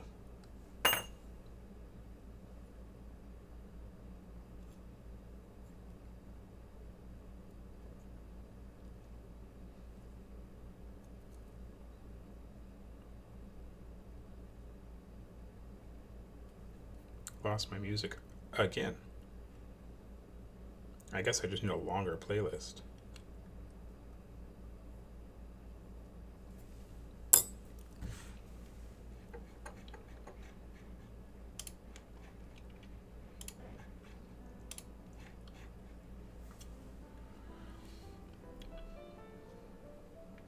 Will it be the same with the other lenses? What other lenses? The primes?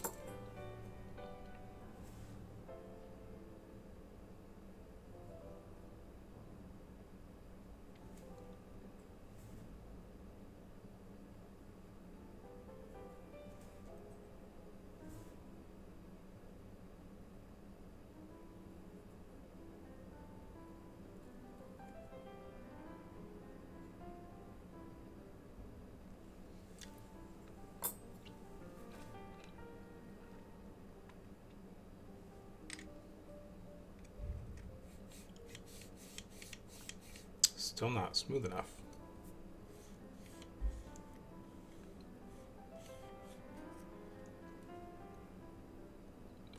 Why 4?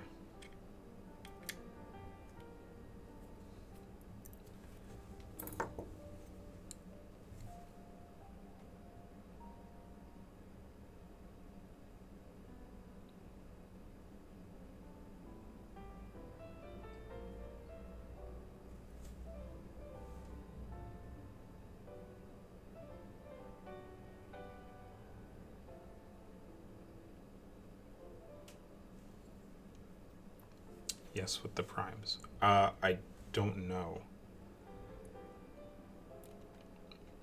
I believe the primes will allow you to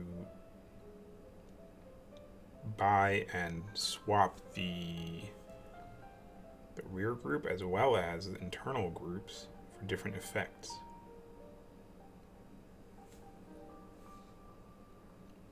I've only ever seen the ingenue primes at Cine Gear.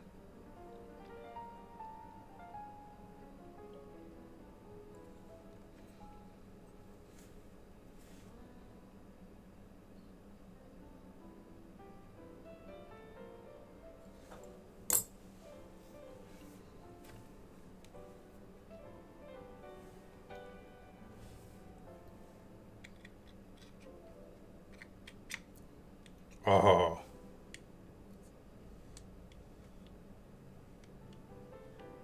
Much better.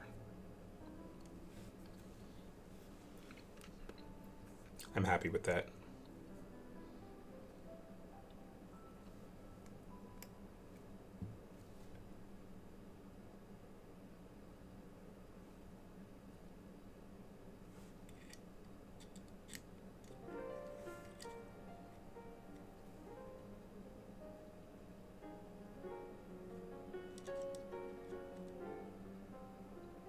Oh, that's gonna have to go on.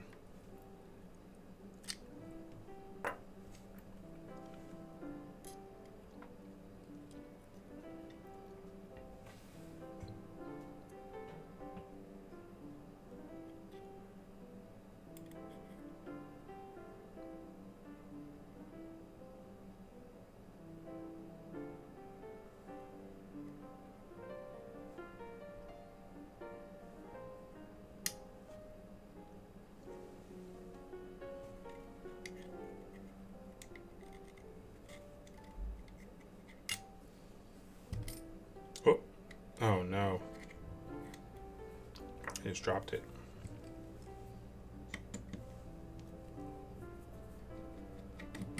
I'm too busy trying to move it for you guys so you can see it.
All right, I'm probably gonna call it there because this is gonna take a while anyways to align this plate.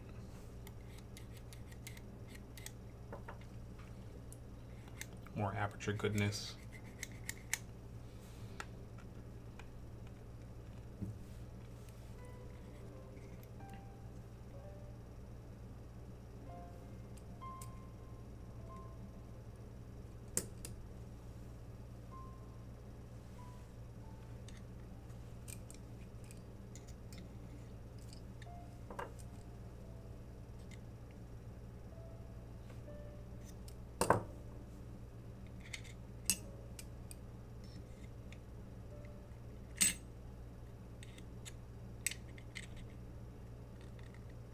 Oh, I can't put this on yet anyways.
Perfecto.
And that guy's done.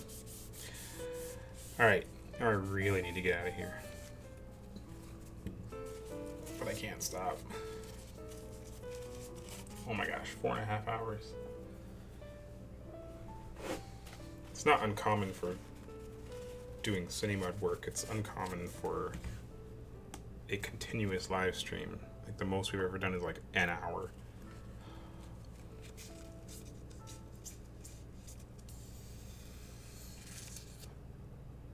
I should submit this data or whatever the cameras have to Sigma to show the stress test. These things are probably burning up. What brand are those precision tools? These are a couple different brands. These are just generic.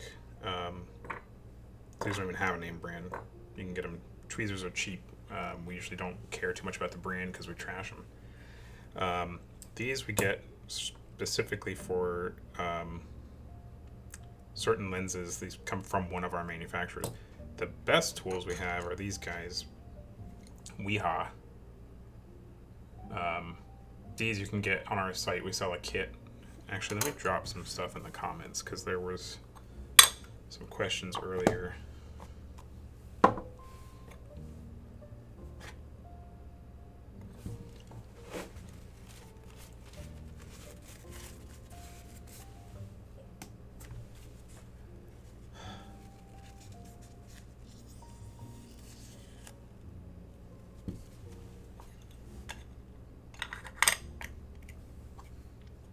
All right.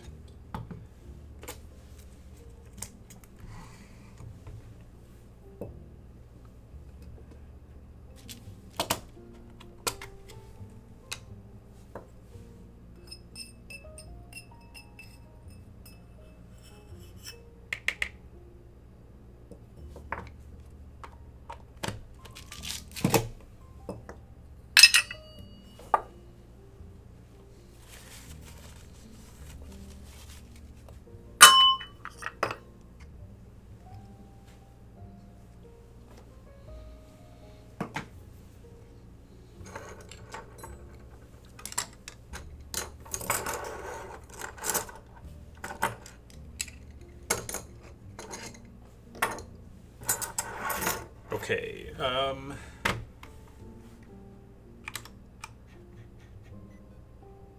give you guys some quick links here.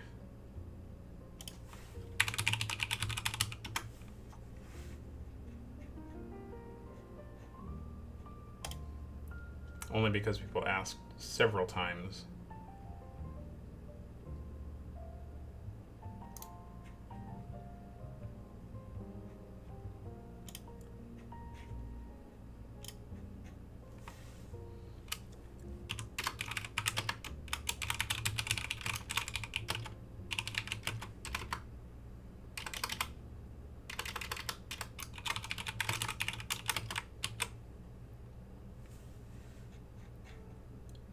Normally I'm not going to be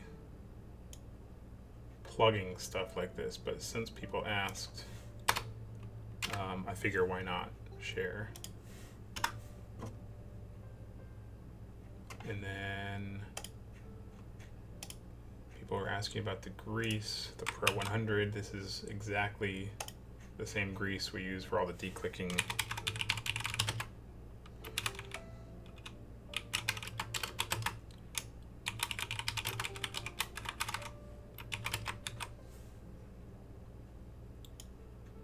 Maybe I'll just put this in the description from now on, and I can just tell people look in the description.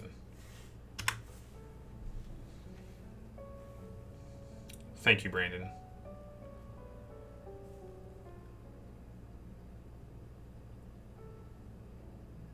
This is my cheapy keyboard. My other one at home is a little bit nicer. So yeah, those are the good basic tools. So, all right, that'll do it for me. Yeah, if you guys have suggestions or feedback, leave them in the comments because we're going to keep doing these. I think because this one was sort of official instead of the test stream that I did last time, we'll let this one stay up on the page, so enjoy. See you guys next Saturday, I guess.